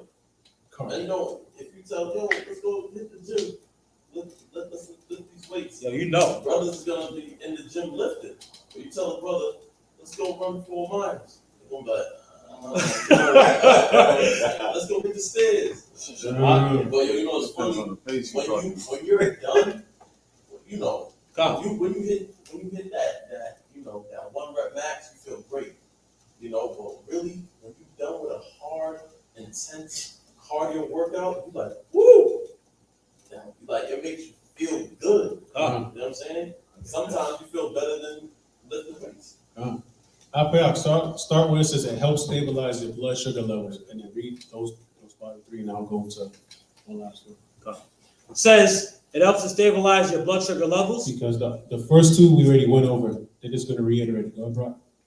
Aerobic exercise decreases insulin resistance, a risk factor for type 2 diabetes. Go ahead.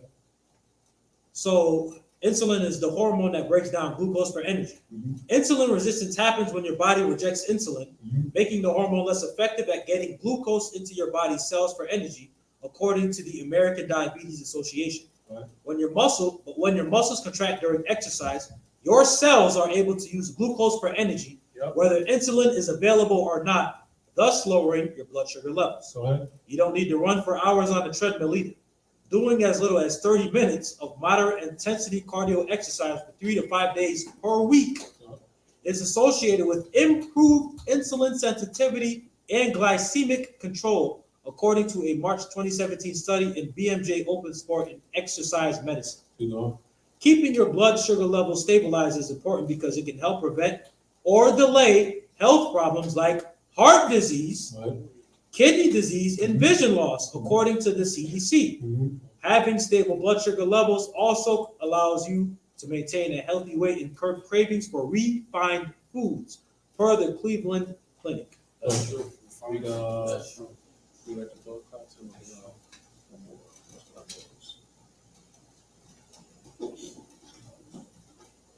already read that.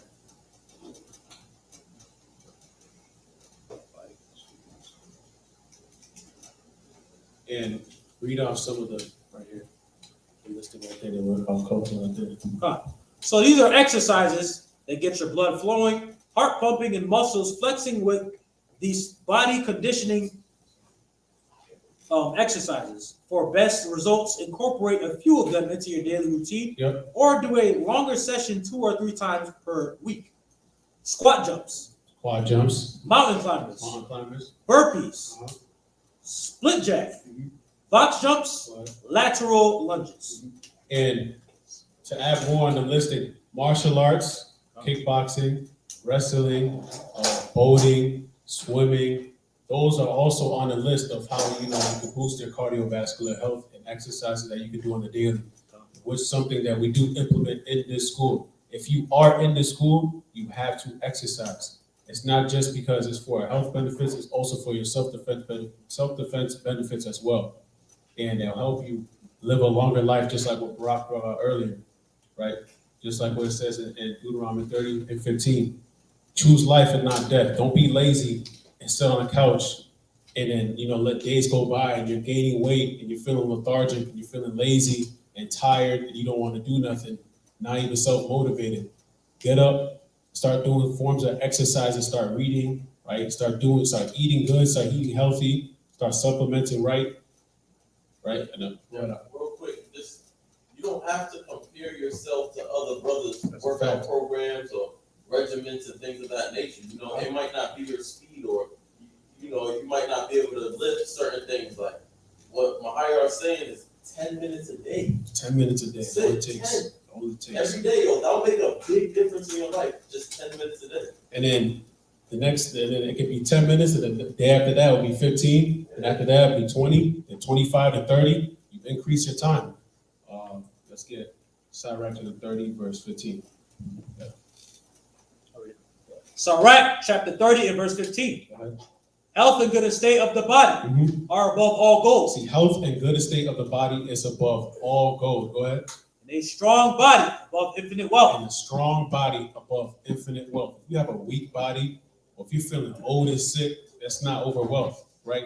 You have to have a good state of the body, both physically, mentally, and spiritually. They're all in one. You cannot have one over the other. Read that again one more time, bro. Health and good estate of body are above all gold. Yep. And a strong body above infinite wealth. Yeah, the strong bodies above infinite wealth. And then we can close off right there if you want me to bring another precept. Nah, I'll hold that after what you said.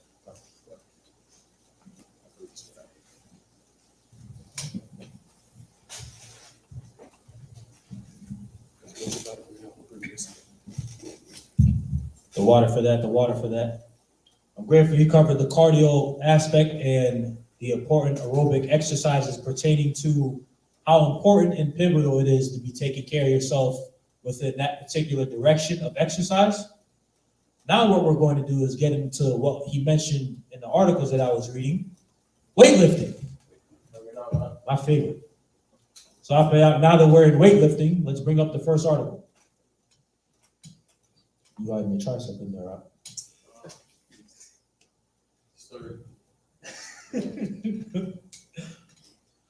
So this is from AARP.com. It says 7 reasons why strength training is key to a long life. Everyone knows, we just went into this, that cardio exercise is crucial for overall health, but the secret to staying strong and vital for life isn't just in walking, running, biking, swimming, and other forms of aerobic fitness. It's in your muscles. In a 2021 review of 16 studies from around the globe, researchers found that just 30 to 60 minutes a week of muscle strengthening or resistance training exercise increased life expectancy by 10 to 17%. What counts as muscle strength training exercise? Lifting weights. But of course, also yoga. Let me just put calisthenics. Calisthenics is on that list. So to skip down, number 1, I'm not going to get too deep into detail. It says you'll keep your brain healthy. One study looked at 970 people living in the senior community who had no evidence of cognitive decline. Researchers put the subjects through a series of strength tests measuring their upper and lower extremities. Over the next 3.6 years, 15% of subjects developed Alzheimer's disease, but their risk was strongly determined by where they fell on the strength scale. For every 1 point increase in muscle strength, a subject risk of Alzheimer's dropped by 43%. You'll reduce your risk of future weight gain. You'll keep your blood pressure under control. You'll slash your risk of heart disease. Let me read this one, number 4. Several studies have shown that the greater your muscular strength, the lower your chance of developing metabolic syndrome, a constellation of health issues including excess abdominal fat, high blood pressure or high blood sugar or high cholesterol, all of which are tied to heart disease. And the greater your muscular strength, the lower your levels of inflammatory compounds, which may also help lower your risk of heart disease. You'll beat back at diabetes. Higher muscle mass has been associated with better insulin sensitivity and lower risk of developing diabetes or prediabetes. In the study of 13,644 subjects, those with the lowest percentage of muscle were 63% more likely to have diabetes than those with the highest percentage. You'll be better poised to battle cancer. And the 7th benefit, you'll stay happier. So along with and coupling, let me read number 7. This says a study of 3,000 adults aged 54 to 89 found that having a strong grip was inversely associated with symptoms of depression. Isn't that nice?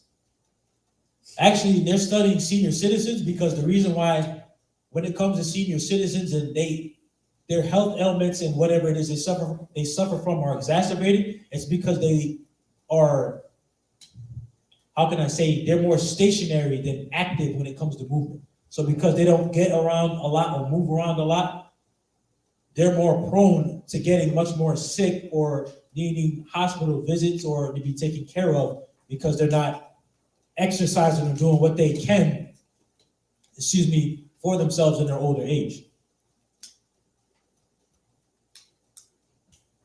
Apayak, if we can go to the second article from menshealth.com.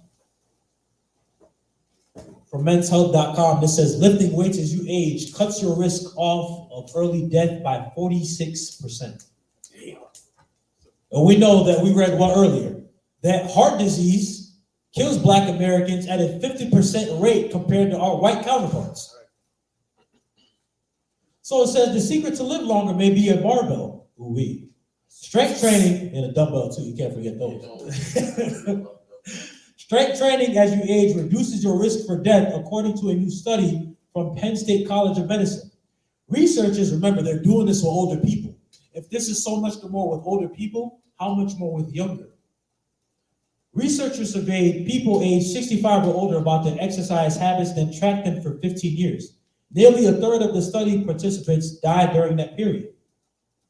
Less than 10% of the subjects strength trained, but those select few were 46% less likely to die during the study than everybody else.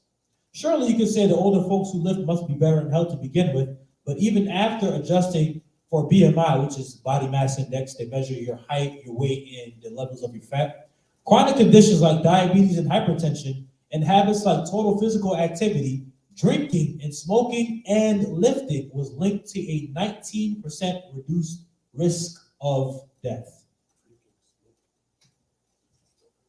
So now with that being said,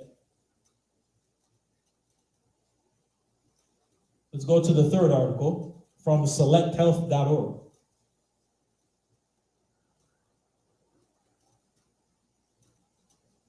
It says why lifting weight is good for your heart health.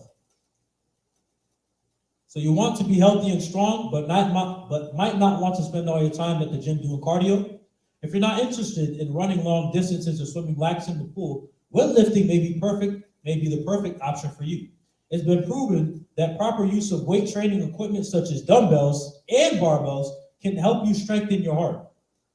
Here are several health benefits that come from lifting weights. Improves circulation. Having good circulation is important for good health. When your circulation is working well, your body receives the oxygen and nutrients it needs. The reason why I emphasize that, remember what we went into with the diagram at the beginning of class about the different types of heart ailments and diseases that there are? A lot of them deal with the fact that not enough oxygen or blood flow to the heart is received because of the buildup of plaque and other substances surrounding your arteries and your ventricles within your heart. So because of that, you're not able to properly get blood flow as you should and need.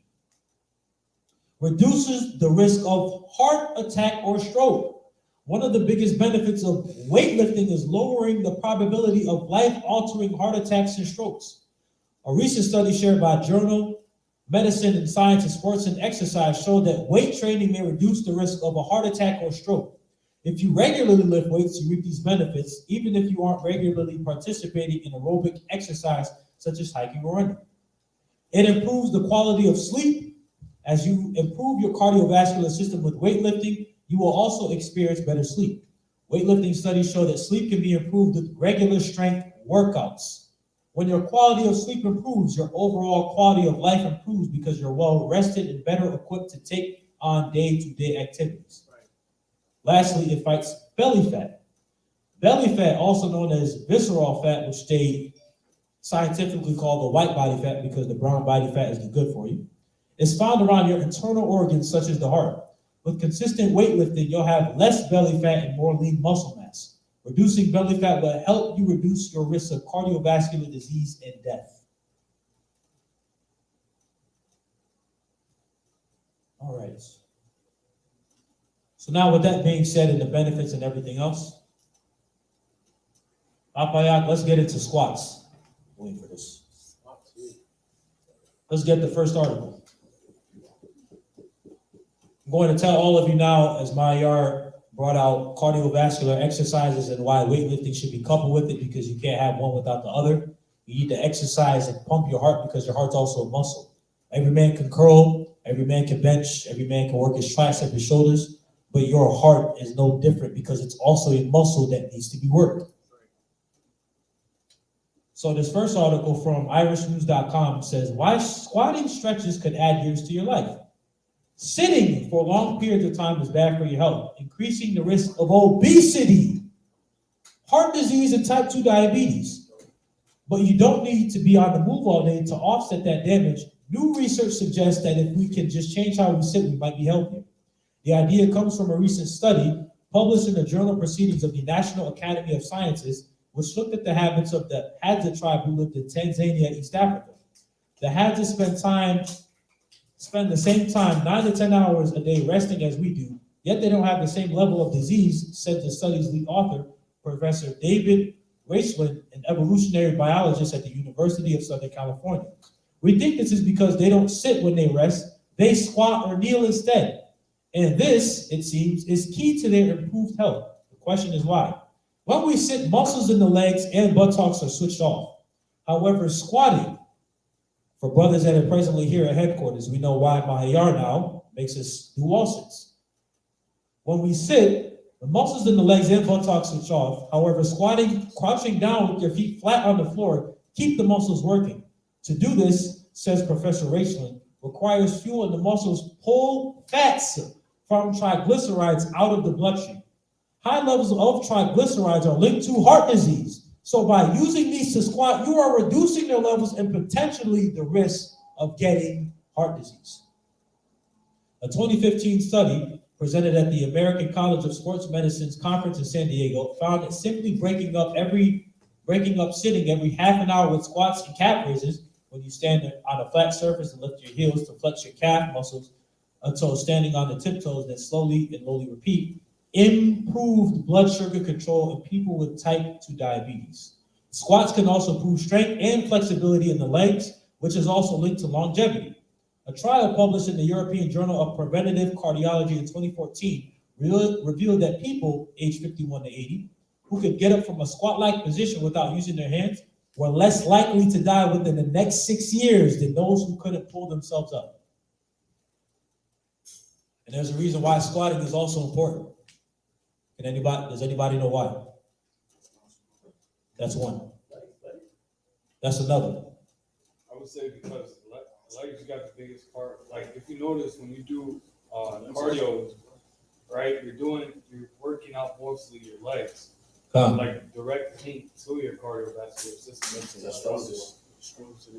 All of you brought out excellent points, but you missed one thing. As babies, it's the first motion we make. We squat. It's naturally a movement that's a part of life. Whether you're bending down to get your shoes and picking something up, you're using your legs. It's the first motion that comes to humans. When children are first learning to walk, they have to kind of level up and down. They have to maneuver and squat in order to get their feet moving. Or when they see something on the floor, that's interesting. Come on. All right. Now let's get into benefits of squats. Okay, let's get the second article.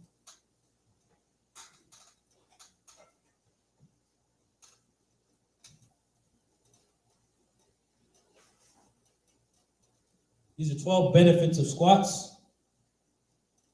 Squats are a functional, this is from urbanfitness.com, says squats are a functional exercise, ones that help your body perform real life activities and one of the best and most natural ways of toning your body. Contrary to what some may think, squats aren't just for bodybuilders or weightlifters. They're for everyone wanting to tone up at any age. It can be done anywhere at any time without the need for specific equipment. Some people even say that squatting is the best exercise that you can do. Now, I'm just going to read off the list. Squats help build muscle. Squats burn calories fast. Squats help improve flexibility. Squats help with mobility and balance. Squats help strengthen your lungs and your heart. Squats can help prevent injuries. Squats can maintain and improve your joints. Squatting keeps the bones strong. It improves your speed and your ability to jump. It helps with your postural improvements. Squat improves digestion and circulation. And that also includes your groin area. And lastly, it improves your daily life and physical abilities. Now I'm going to read this last article on how squats help to actually boost testosterone. So from Fitness Pain Free, the last article, says fact or fiction. Will heavy squats make me produce more testosterone? I always hear talk about how doing squats will increase your body's production of testosterone. The gym is filled with so much bro science that it's very difficult to pick up real evidence apart from something that someone dreamed up at some point. So, well, heavyweight training with exercise that stress multiple large muscle groups, or what's called compound movements, like squats, make me produce more testosterone? According to the National Strength and Conditioning Association, why, yes, it will. Here's the basic endocrinology. Hormones are produced by endocrine glands in the body. Once produced, they work by floating around in your blood and eventually make it into a muscle cell in order to bind a specific receptor for that hormone. The binding signals the cell's DNA. In the case of anabolic hormones like testosterone, growth hormone, and insulin-like factors, the signal is to enhance the development of muscle protein contractile units, aka building muscle. If you suspect you're suffering from testosterone imbalance, you must immediately seek the expertise of testosterone replacement therapy physician. I wouldn't do this because this is the point of why we're going into it. Stress from heavy resistant exercises increases anabolic hormones after exercise. The amount of hormone release is going to vary based on the amount of muscle tissue stimulated, the amount of muscle tissue repair needed after exercise, the volume of work done in a training session, the amount of rest taken between sets, and your training age. So what do we have to do to increase our body's production of anabolic hormones? Utilize large muscle group exercises, the deadlift, which is actually next, cleans, squats, heavy resistance, moderates to high volume of exercises, use of supplements that boost testosterone, multiple exercises per session, and short rest intervals, which is 30 to 60 seconds. Longer rest periods will have similar effects, but not as pronounced. Increased production of testosterone also promotes growth hormone response. Testosterone and growth hormone also positively influence the production of insulin-like growth factor. Check these products. So as you can see, weight training can cause a cascade of anabolic hormone release. Now I'll stop there. And Apayak, if you could upload the picture for the visual. So that all of you can understand, a compound muscle movement like the squat primarily works the legs, known as the quadriceps or quads, tiny portions of the calf muscles because they are engaged and flexed, as well as your gluteus maximus muscles or your butt muscles. Your lower back, your traps, even your shoulders, not necessarily that they're worked in the exercise, but they're engaged because they're also being used when you're working out. So as all of you can see in the picture, evidently with this diagram and the muscles that all of you see, these are all of the muscles predominantly worked when it comes to the squat. And then as all of you can see in the upper right corner, these muscles are the muscles that are engaged when performing the squat. So now, as all of you can see, the gluteus maximus, the ab, your core is actually engaged a lot when it comes to squats. And your calf, like I was explaining, your calf muscles are engaged.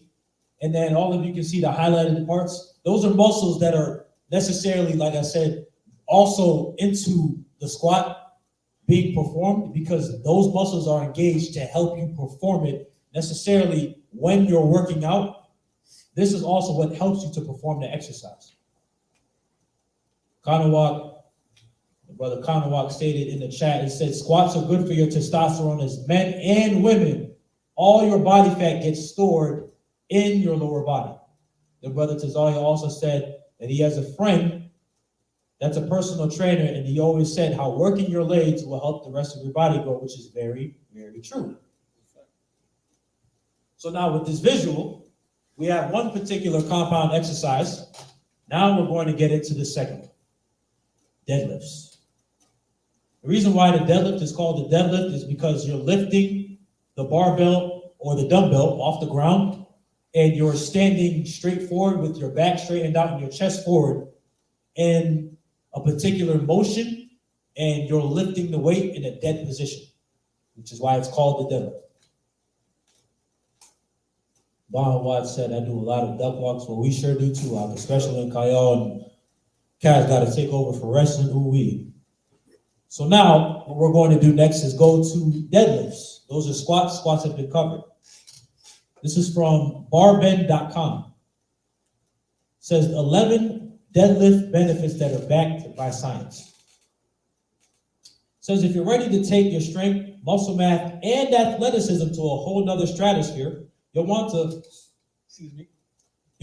include the king of all exercises into your training plan pronto. Of course, we're talking about the deadlifts. Not only is it a full body movement that tests and enhances the strength and durability of your entire body, but it also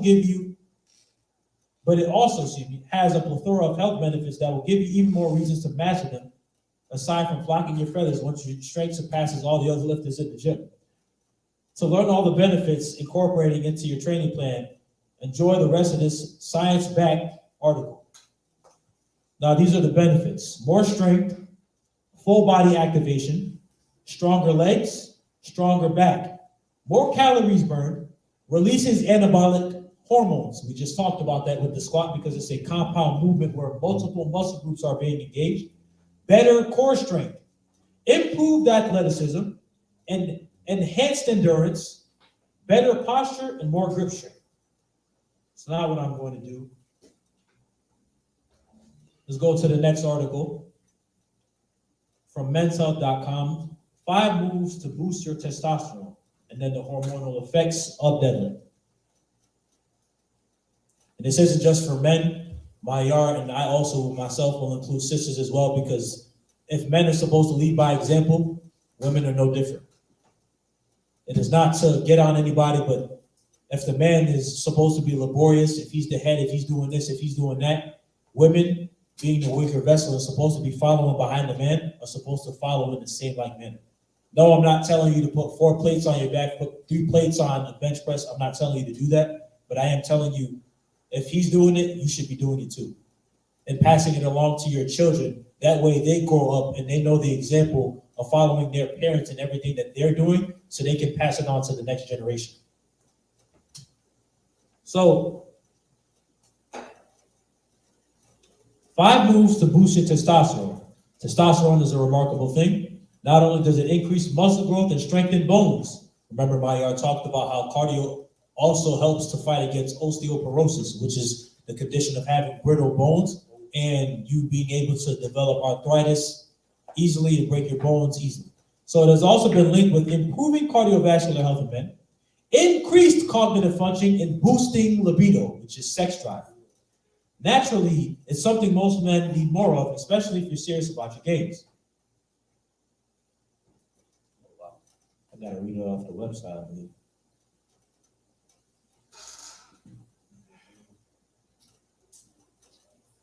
Oh, that's nice.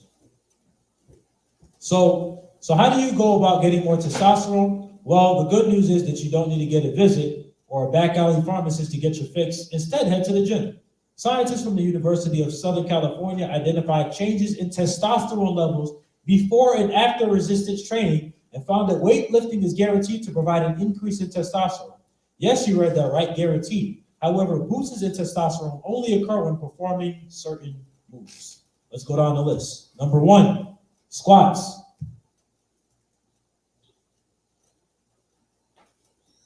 Number 2, the clean and press. Number 3, deadlifts.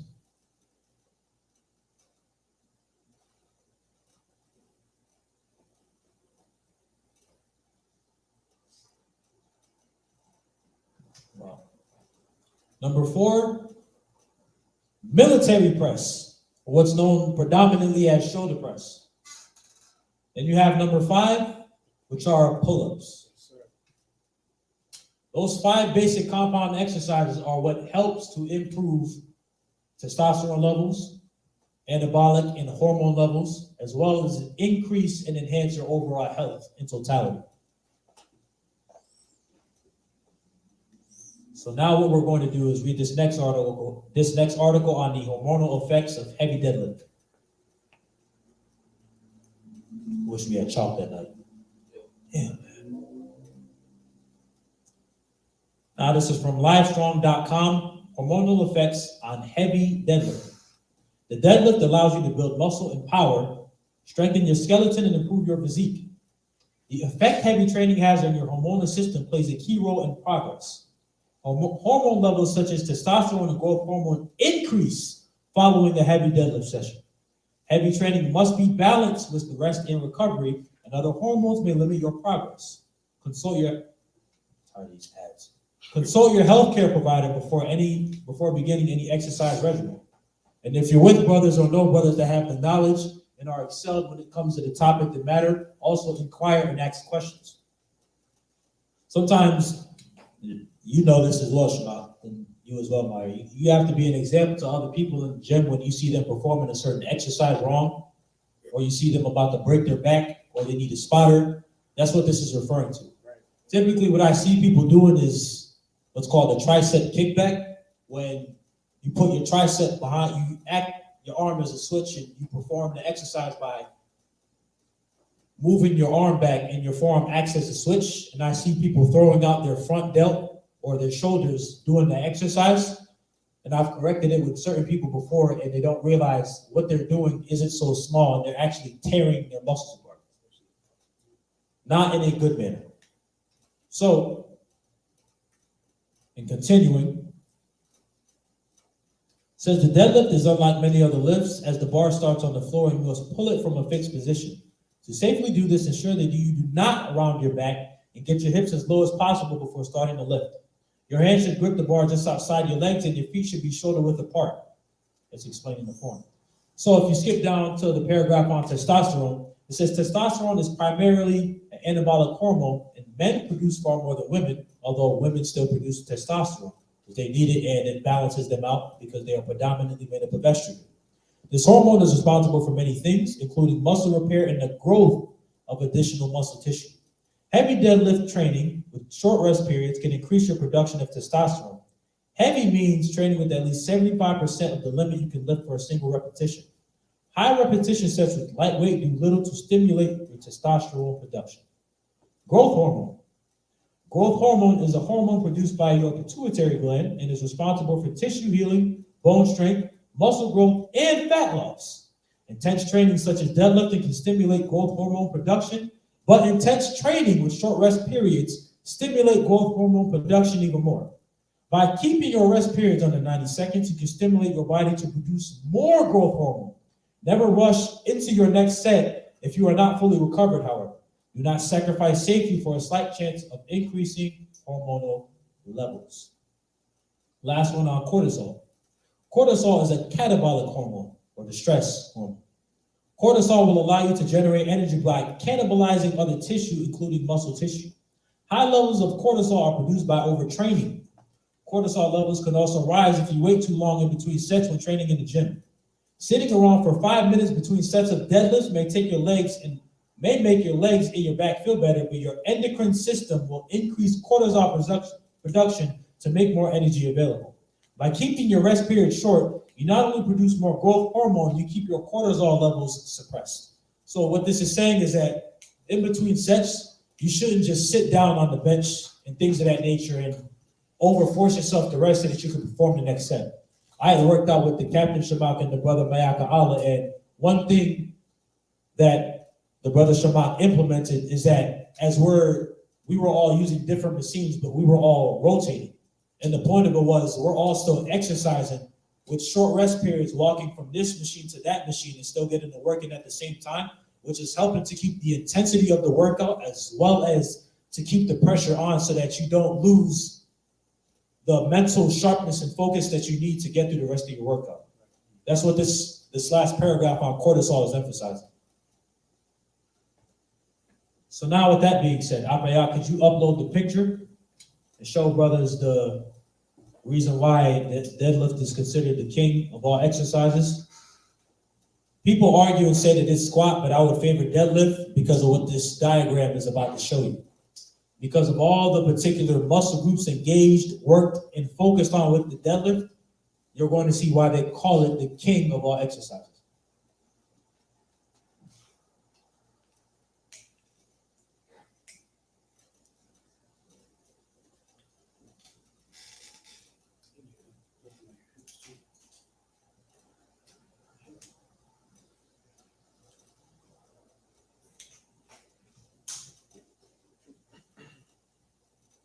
So as all of you can see this diagram, these are all the muscles worked and engaged in the deadlift. From your trapezius muscles all the way down to your soleus and gastrocnemius muscles in your calves. Everything is worked. This is why this particular lift produces the most testosterone. What this diagram shows also is just a breakdown of all the different muscle groups and how all of you can understand how much it does for your overall total body development. Your core, your quads, your hamstrings predominantly, your grip strength, your forearms, the brachialis part of your biceps, your trapezius muscles in particular, because when you're holding it up as you lift up the weight, it emphasizes the pull downs on your shoulder muscles, which are also being worked and engaged in the exercise. So particularly, these are all the muscle groups and the muscles engaged within the deadlift.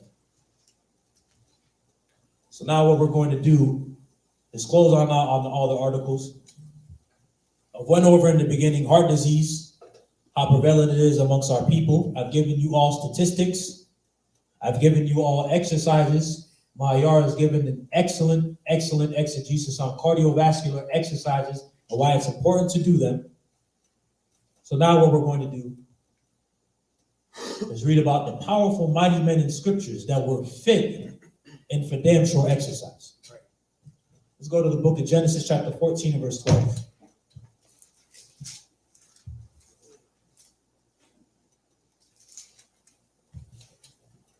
Book of Genesis, chapter 14, verse 12.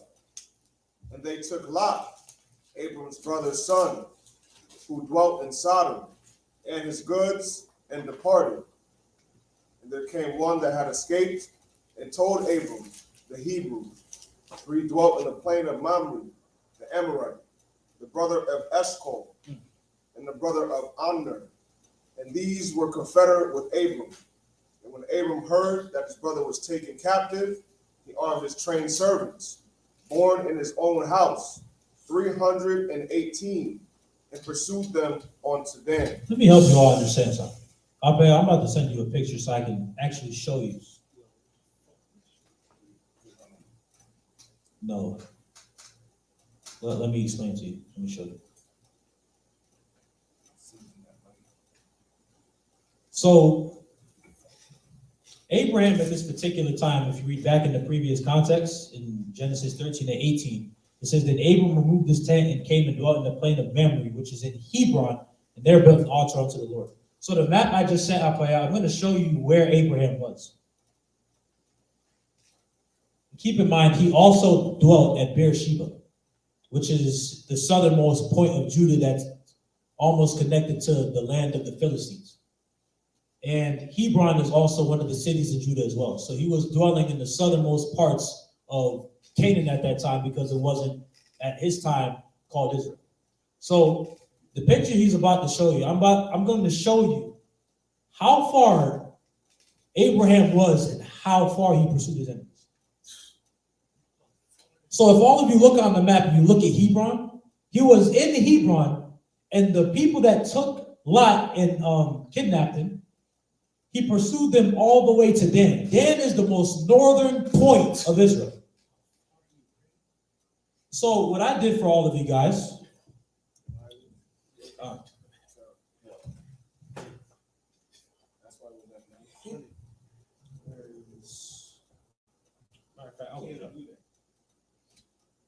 so let me explain to all of you.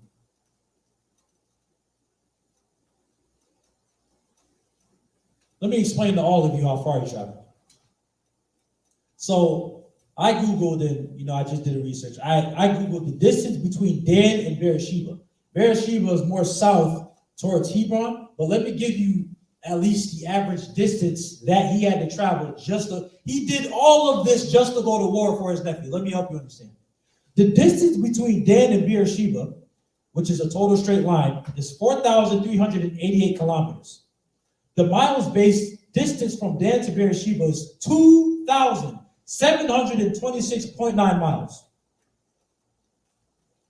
Now, here's what I did also. I went to Google Maps, and right now we're in the state of Massachusetts. If you type in California on your map from Massachusetts, California is 2,559 miles away. Abraham traveled almost over 2,500 miles to go to war and still slaughtered all of his enemies. From the southernmost point of Israel, or Canaan at his particular time, he went all the way north just to get Lot back. Do you understand the level and the prestige of exercise he had to be in to make that travel? And still, as Shamak said, clapped all of them. But even if they rode horses, to ride a horse, you need extreme balance and core strength to ride a horse.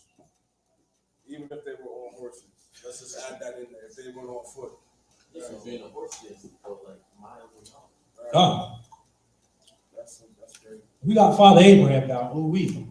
That map clearly and evidently shows you how far he traveled. I need you guys to understand. He traveled over 2,500 miles. Comparative in today's time, that's the East Coast all the way to the West Coast. He traveled just to fight. He literally pulled up for the smoke and delivered it. Let's go to the book of Deuteronomy, chapter 34, verse 7. We got Father Abraham. Let's talk more about the mighty men that have come before us. Book of Deuteronomy, chapter 34, and verse 7. And Moses was 120 years old when he died. His eye was not dim, nor his natural force abated. He died being a young man. He didn't get blind. In his natural force, meaning his strength, he didn't lose at 120 years. You know what that means? He's not even an old man. You can't call him age. He died a young man, literally. And that's because of the 40-day fast that he took, which literally made him a new creature. It actually transformed him. That's why he put the veil over his face. Aside from being in the presence of the Lord, a 40-day fast will literally transform you into a new person. So we got Moses down. 120 years old and to die young. Let's go to the book. Next, we're going to get Joshua and Caleb. Let's go to the book of Joshua, chapter 13 and verse 1. This is the book of Joshua, chapter 13 and verse 1. Now Joshua was old and stricken in years. I want you all to understand, stricken means you're in a rocking chair. That means retirement. The God we serve is so different. Read what he told Joshua. Joshua was old and stricken. Read what he told Joshua. And the Lord said unto him, Thou art old and stricken in years, and there remaineth yet very much land to be possessed. He told him, you're not finished. He's old, bro. He said he's old and stricken in years. The Lord said, you're old and stricken, but you're still not finished. We serve a different God. He went past his physical boundaries and told him, you're not finished.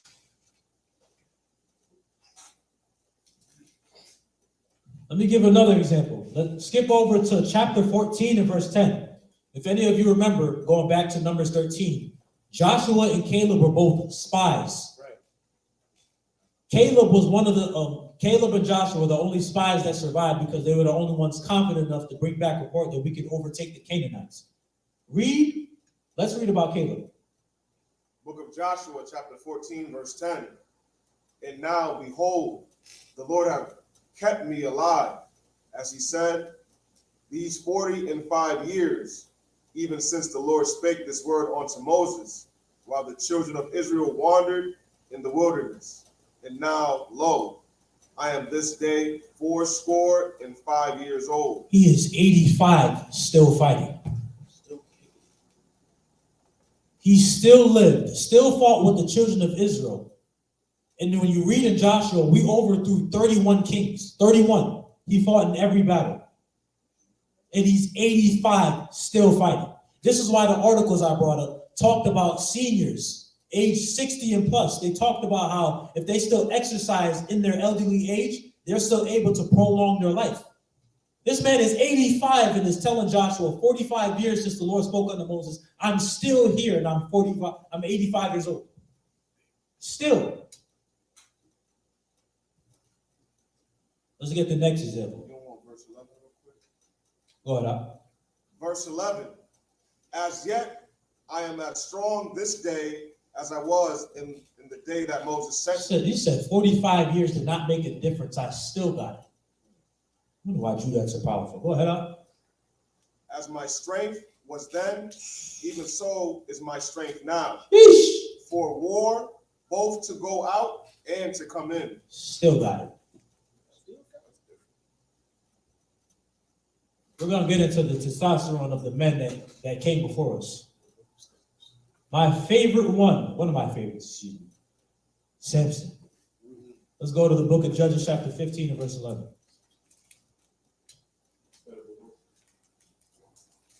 If any of you didn't know, Samson is Hulk. I'm going to show you how and why. What? Book of Judges, chapter 15, verse 11. Then 3,000 men of Judah went to the top of the rock, Etam, and said to Samson, knowest thou not that the Philistines are rulers over us? What is this that thou hast done unto us? And he said unto them, as they did unto me, so have I done unto them. I need you all to just think for a second. The head tribe, 3,000 men approached one man, and confronted him about the Philistines. 3,000 of the head tribe confronted one man. Do you know how the size and the might of that man must be for 3,000 of the head tribe to approach him? It didn't take 10, 100, 500. It took 3,000. I need you all to understand. That man had to be unexplainable in size for 3,000 of the head tribe that went up after Joshua died in the book of Judges to confront one man.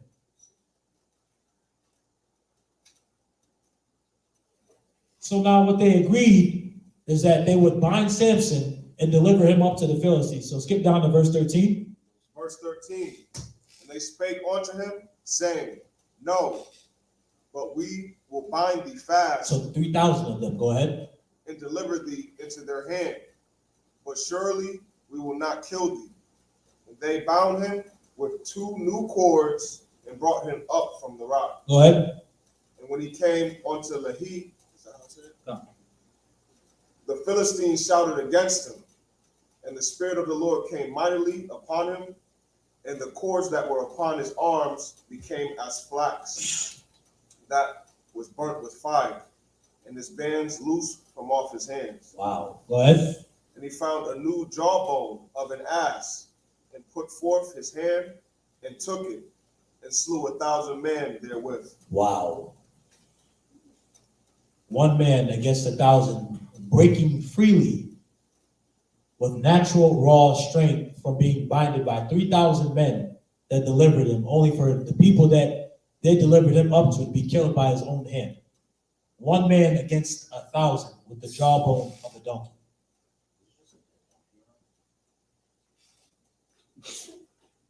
Skip to chapter 16 and verse 3.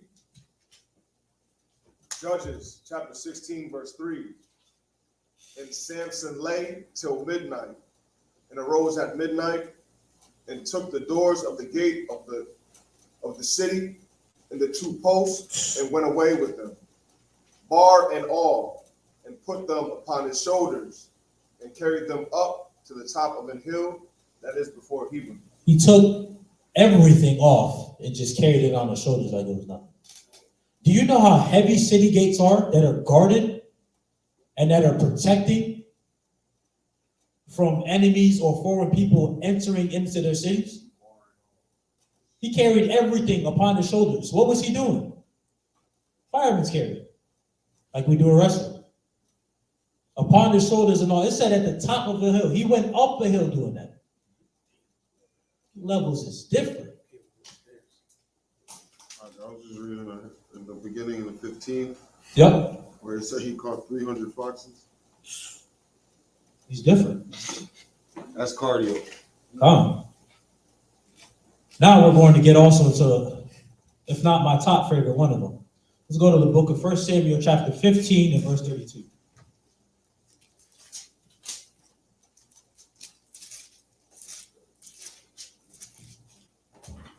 Book of 1 Samuel, chapter 15, verse 32.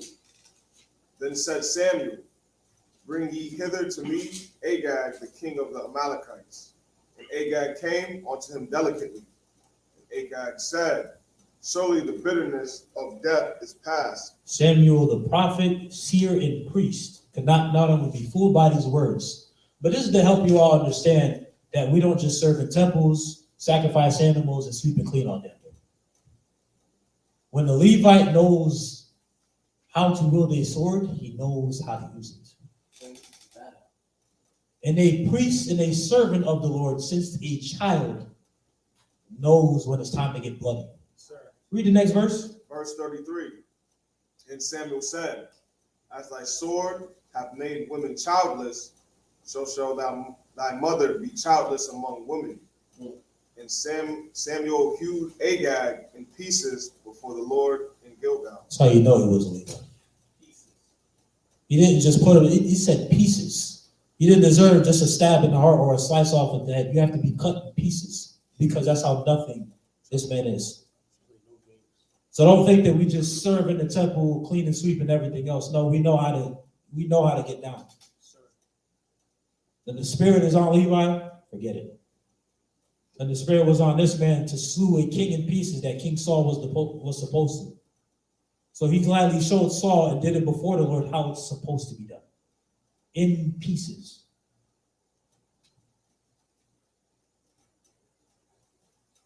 Now we have more examples. We have King David and the mighty men.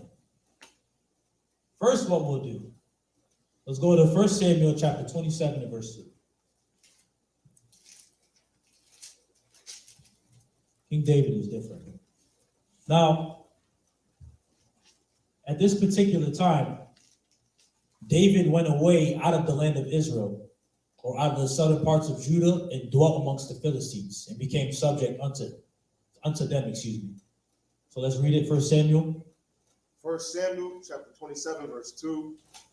And David arose, and he passed over with the 600 men that were with him unto Achish, the son of Malak, king of Gadal. So that's one of the 5 Philistine cities. David was with 600 men. Please keep that in mind. Skip down to verse 8. Verse 8. And David and his men went up and invaded the Gershurites and the Gezrites and the Amalekites, for those nations were of old the inhabitants of the land. As thou goest to Shur, even onto the land of Egypt. Go ahead. And David smote the land and left neither man nor woman alive, and took away the sheep and the oxen and the asses and the camels and the apparel, and returned and came to Achish. Let me help you all understand something.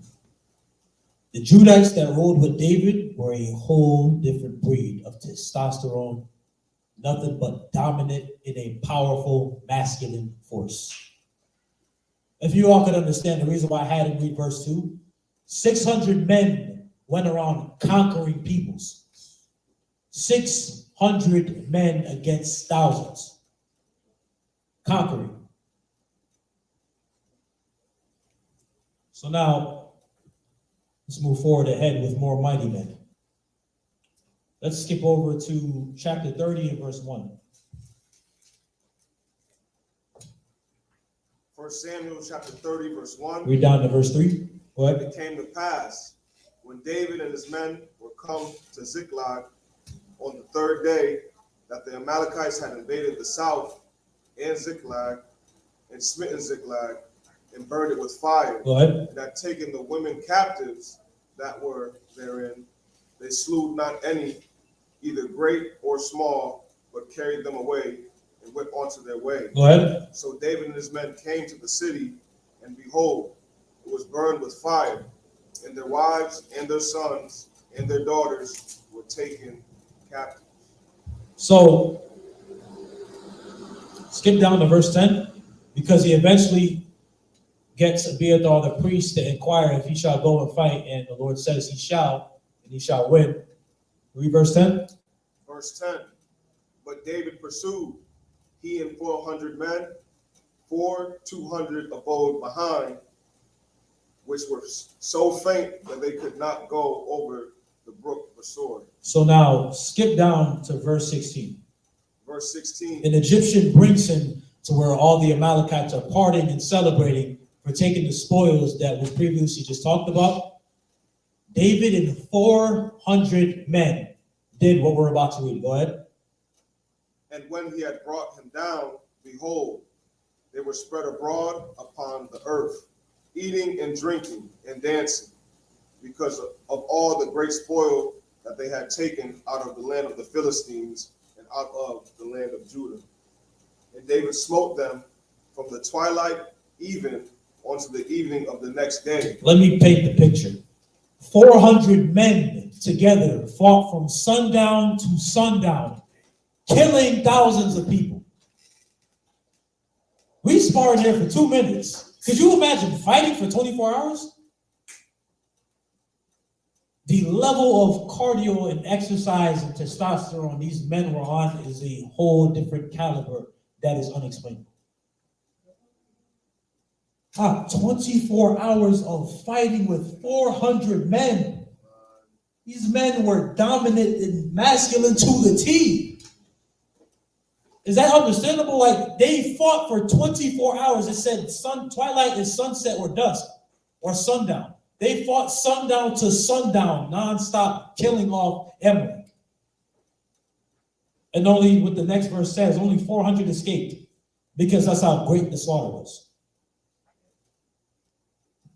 So now with that being emphasized, I said, now let's get into the next man, Joab. Joab is a nephew of David, and Joab was a man that got the job done. Let's go to 1 Chronicles chapter 11 and verse 6.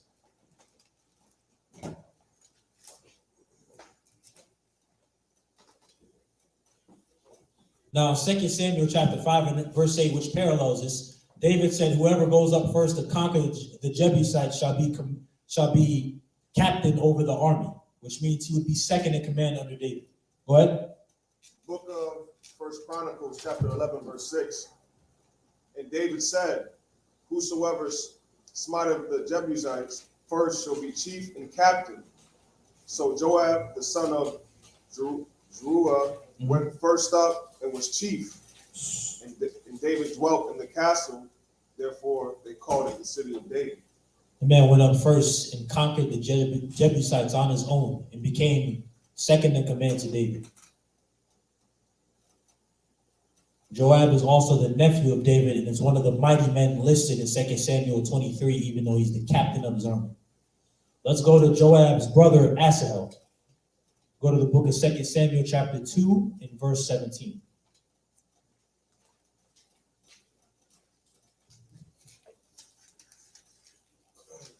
Second Samuel chapter 2, verse 17. Go ahead. And there was a very sore battle that day, and Abner was beaten, and the men of Israel were for the servants of David. So Joab and Abner, Abner is the Benjamite. He was a general of Saul while he was alive, and he still is alive in this particular story. And Joab, the captain of David's army, both agreed to make a battle with the young men. And the Benjamites, along with the tribes of Israel that were mixed in, were defeated before David's servants. Read verse 18. 18. Verse 18. And there were 3 sons of Zariah, there, Joab, Abishai, and Asahel. Mhm. And Asahel was as light of foot as a wild roe. Sheesh. I believe Josephus actually documented that he outraced the horse. That's how fast he is. Light on foot as a wild roe. I actually love his name. Asahel in Hebrew is YHWH. It literally means God made. Wow. The Judites are on a different level, bro. So we got some of David's close relatives. Now what we have to do is go into the king himself. Let's go to 2 Samuel 15 and 37. Need you all to hear the testimony of our King David from someone that personally knew him.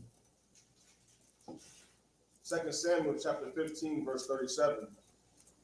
So Hushai, David's friend, came into the city, and Absalom came into Jerusalem. So Hushai is David's friend or closest friend, someone that would know him personally. And at this particular time, Absalom, the son of David, rose up with the 10 tribes that he is now king over after their hearts fell for him. So now they anointed him and made him king. And what we're going to read about shortly is a testimony that David's closest friend gave his own son concerning David. So skip over to chapter 17 and verse 8. 2 Samuel chapter 17, verse 8. For said Hushai, thou knowest thy father and his men, that they be Mighty men. and they be chaffed in their minds, as a bear robbed of her whelps in the field. Right? And thy father is a man of war, Sheesh. Not to be played with. Go ahead. and will not lodge with the people. Behold, he is hid now in some pit or in some other place. And it will come to pass, when some of them be overthrown at the first, that whosoever heareth it will say, there is a slaughter among the people that follow Absalom. Read verse 10, please. Hear what he said about David. Verse 10. And he also that is valiant, whose heart is as the heart of a lion, so utterly melt. For all Israel knoweth that thy father is a mighty man, and they which be with him are valiant men. Let me break this down. Absalom is currently reigning over 10 tribes. David has 600 mighty men, men of war, experienced. And he just told him, if you go to war with your father, you will be devoured and your heart will melt against 600 men. That's why he said at the beginning, in verse 10, he said, and he also that is valiant, he's speaking to Absalom and to the mighty men he has in his army. He said, and he also that is valiant, whose heart is as the heart of a lion, shall utterly melt, because they know that your father and the men that be with him are valiant men. 600 men could fight in this place and eradicate thousands amongst the 10 other tribes. Is the point of his whole message. Is literally what he's saying. How? Let me prove it. Let's skip over to 2 Samuel chapter 19 and verse 41. Let me give you guys some notes about the tribe of Judah and David's time. 2 Samuel chapter 19, verse 41. And behold, all the men of Israel came to the king and said unto the king, why have our brethren, the men of Judah, stolen thee away, and have brought the king and his household and all David's men with him over Jordan? And all the men of Judah answered the men of Israel, because the king is near of kin to us. Wherefore then be ye angry for this matter? Have we eaten at all of the king's cause, or have he given us any gift? Go ahead. Verse 43. And the men of Israel answered the men of Judah and said, we have 10 parts in the king, and we have also more right in David than ye. Why then did ye despise us, that our advice should not be first had in bringing back our king? Go ahead. And the words of the men of Judah were fiercer than the words of the men of Israel. The Judites that ruled with David in this time were a whole different caliber of the most testicular, fortituded, dominant force of men on earth at that time. One tribe was more fierce than 10. That's how dominant they were. It said the words of the men of Judah were more fiercer than the words of the men of Israel. That's one tribe against 10. One. Do all of you get the point of how different these men used to be in this ancient time that we're reading about? Now let's close out with the king himself. Let's go to 2 Samuel chapter 8 and verse 5.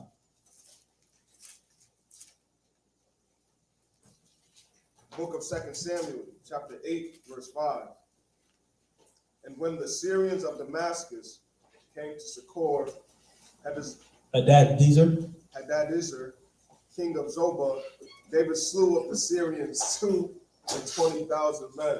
22,000. Sheesh. Man was mighty. He slew them solo. He's solo.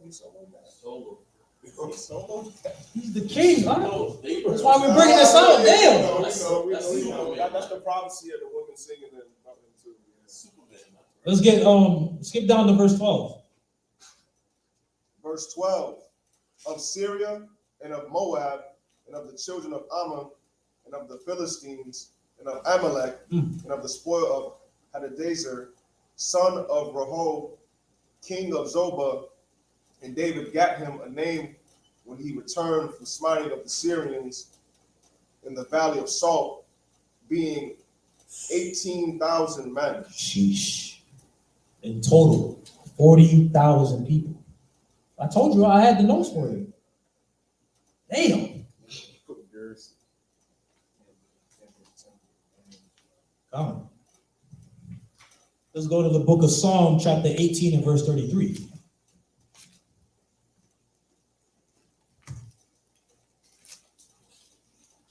It's the book of Psalms, chapter 18, in verse 33. He maketh my feet like hinds' feet, and setteth me up. Salah. He maketh my feet like hinds' feet, and setteth me upon my high places. Go ahead. He teacheth my hands to war, so that a bow of steel is broken by my arms. Wow. Could you imagine the level of strength to bend steel? To have hinds feet? He's light and quick and is able to bend metal. Do you understand the degree of the power of this man? Which perfectly ties into what we were talking about, weightlifting and cardio. You need both. He had both. Why do you think it was conquering so much?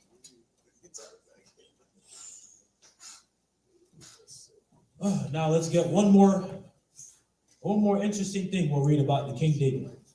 Let's go to the book of Sirach, chapter 47, and verse 1.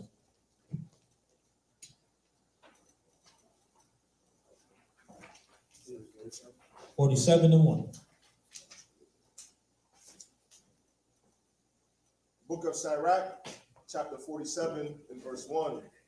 And after him rose up Nathan to prophesy in the time of David. As is the fat taken away from the peace offering, so was David chosen out of the children of Israel. You know, the fat is the most savory and special part of the meat. David is literally being compared to that for how precious and special he was before the Most High. A man after the Most High's own heart. Read verse 3. Verse 3. He played with lions as with kids. Wow. And with bears as with lambs. Amazing. Slew he not a giant when he was yet but young? And did he not take away reproach from the people when he lifted up his hand with the stone and the sling and beat down the boasting of Goliath? That is King David for you. He played with lions as with kids and with bears as with lambs. And then took down the giant that everybody was afraid of in 1 Samuel 17. Sheesh. I hope tonight's lesson with these scriptures, after reviewing statistics and everything that we've gone into and looking at the mighty men that have come before us, to show all of you, you have to work. You need to exercise and you need to work out. And again, I'll emphasize, we are getting new bodies, and the Lord is going to add on in that day, most high willing, that we are of the hopeful elect. But the Lord's not giving unto you that which you haven't even done. You're not magically going to grow muscles in that day. A lot of you may not realize, in order to take the kingdom, we have to be in shape. Joshua and the Israelites in his time conquered 31 kings. David conquered and slaughtered over 40,000. If he did that, could you imagine the shape and how fit these men were to be doing the things that they were doing? Abraham traveled over 2,500 miles to deliver smoke to all his enemies. David fought sundown to sundown, literally. And then how much the more so with everything else, with the wars and Maccabees that we always read about, that Shabbat had brought out earlier. There was 146 still fighting. Sheesh. So with that, in closing, I want to say that Elder Gore had announced that, before the Feast of Dedication comes, for brothers to dedicate themselves and get right while the time is at hand. Because every day that we wake up, you have to realize the sacrifice of YHWH is without words. Because literally every day we can wake up and we are not even, let's disclude our own sins for a second. If we're to die alone for everything that this system has against us, his blood is literally what's covering us. Every single day that we could be dead from anything that's affecting everyone else. This is why Sirach 3 says to humble yourself, because fewer things are showed more unto you than the simpler things unto other people. People don't even know that the simple things that Mahayar was reading about will elongate your life. You don't even need a gym for it. You don't. So the point of tonight's lesson was to discuss and get more into health, because, we can talk about breakdowns and, we can go into Muhammad, other things of that nature. But what's important also as well, when you look at the totality of YHWH in his life, YHWH did cut people. YHWH did get angry. YHWH did keep the law. But the office that's to be not looked over as well that YHWH had was healing people. Healing the sick entails you taking care of yourself and emphasizing how important your health is. Sometimes the Lord doesn't hear you in your prayers because you're sometimes, as they say, literally full of shit. So you literally have to exercise, you have to detox, you have to take care of yourself so that you are working and you're being yourself at the most optimal level possible. So with that being said, I madim upanyam makudam.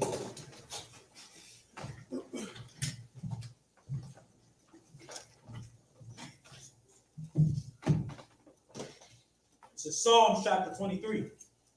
Yahweh is my shepherd, I shall not want. He maketh me to lie down in green pastures. He leadeth me beside the still waters. He restoreth my soul. He leadeth me in the paths of righteousness for his name's sake. Yea, though I walk through the valley of the shadow of death, I will fear no evil. For thou art with me, thy rod and thy staff, they comfort me. Thou preparest a table before me in the presence of mine enemies, and thou anointest my head with oil, my cup runneth over. Surely goodness and mercy shall follow me all the days of my life, and I will dwell in the house of Yahweh, I will love you. In the name of Yahweh, Hashem YHWH, the water, Yad, Aman. Amen. Amajim Shabbat. Amajim. Barak. Yahweh Hashem Yahshua Barakatah. Yahweh Hashem Yahshua Barakatah.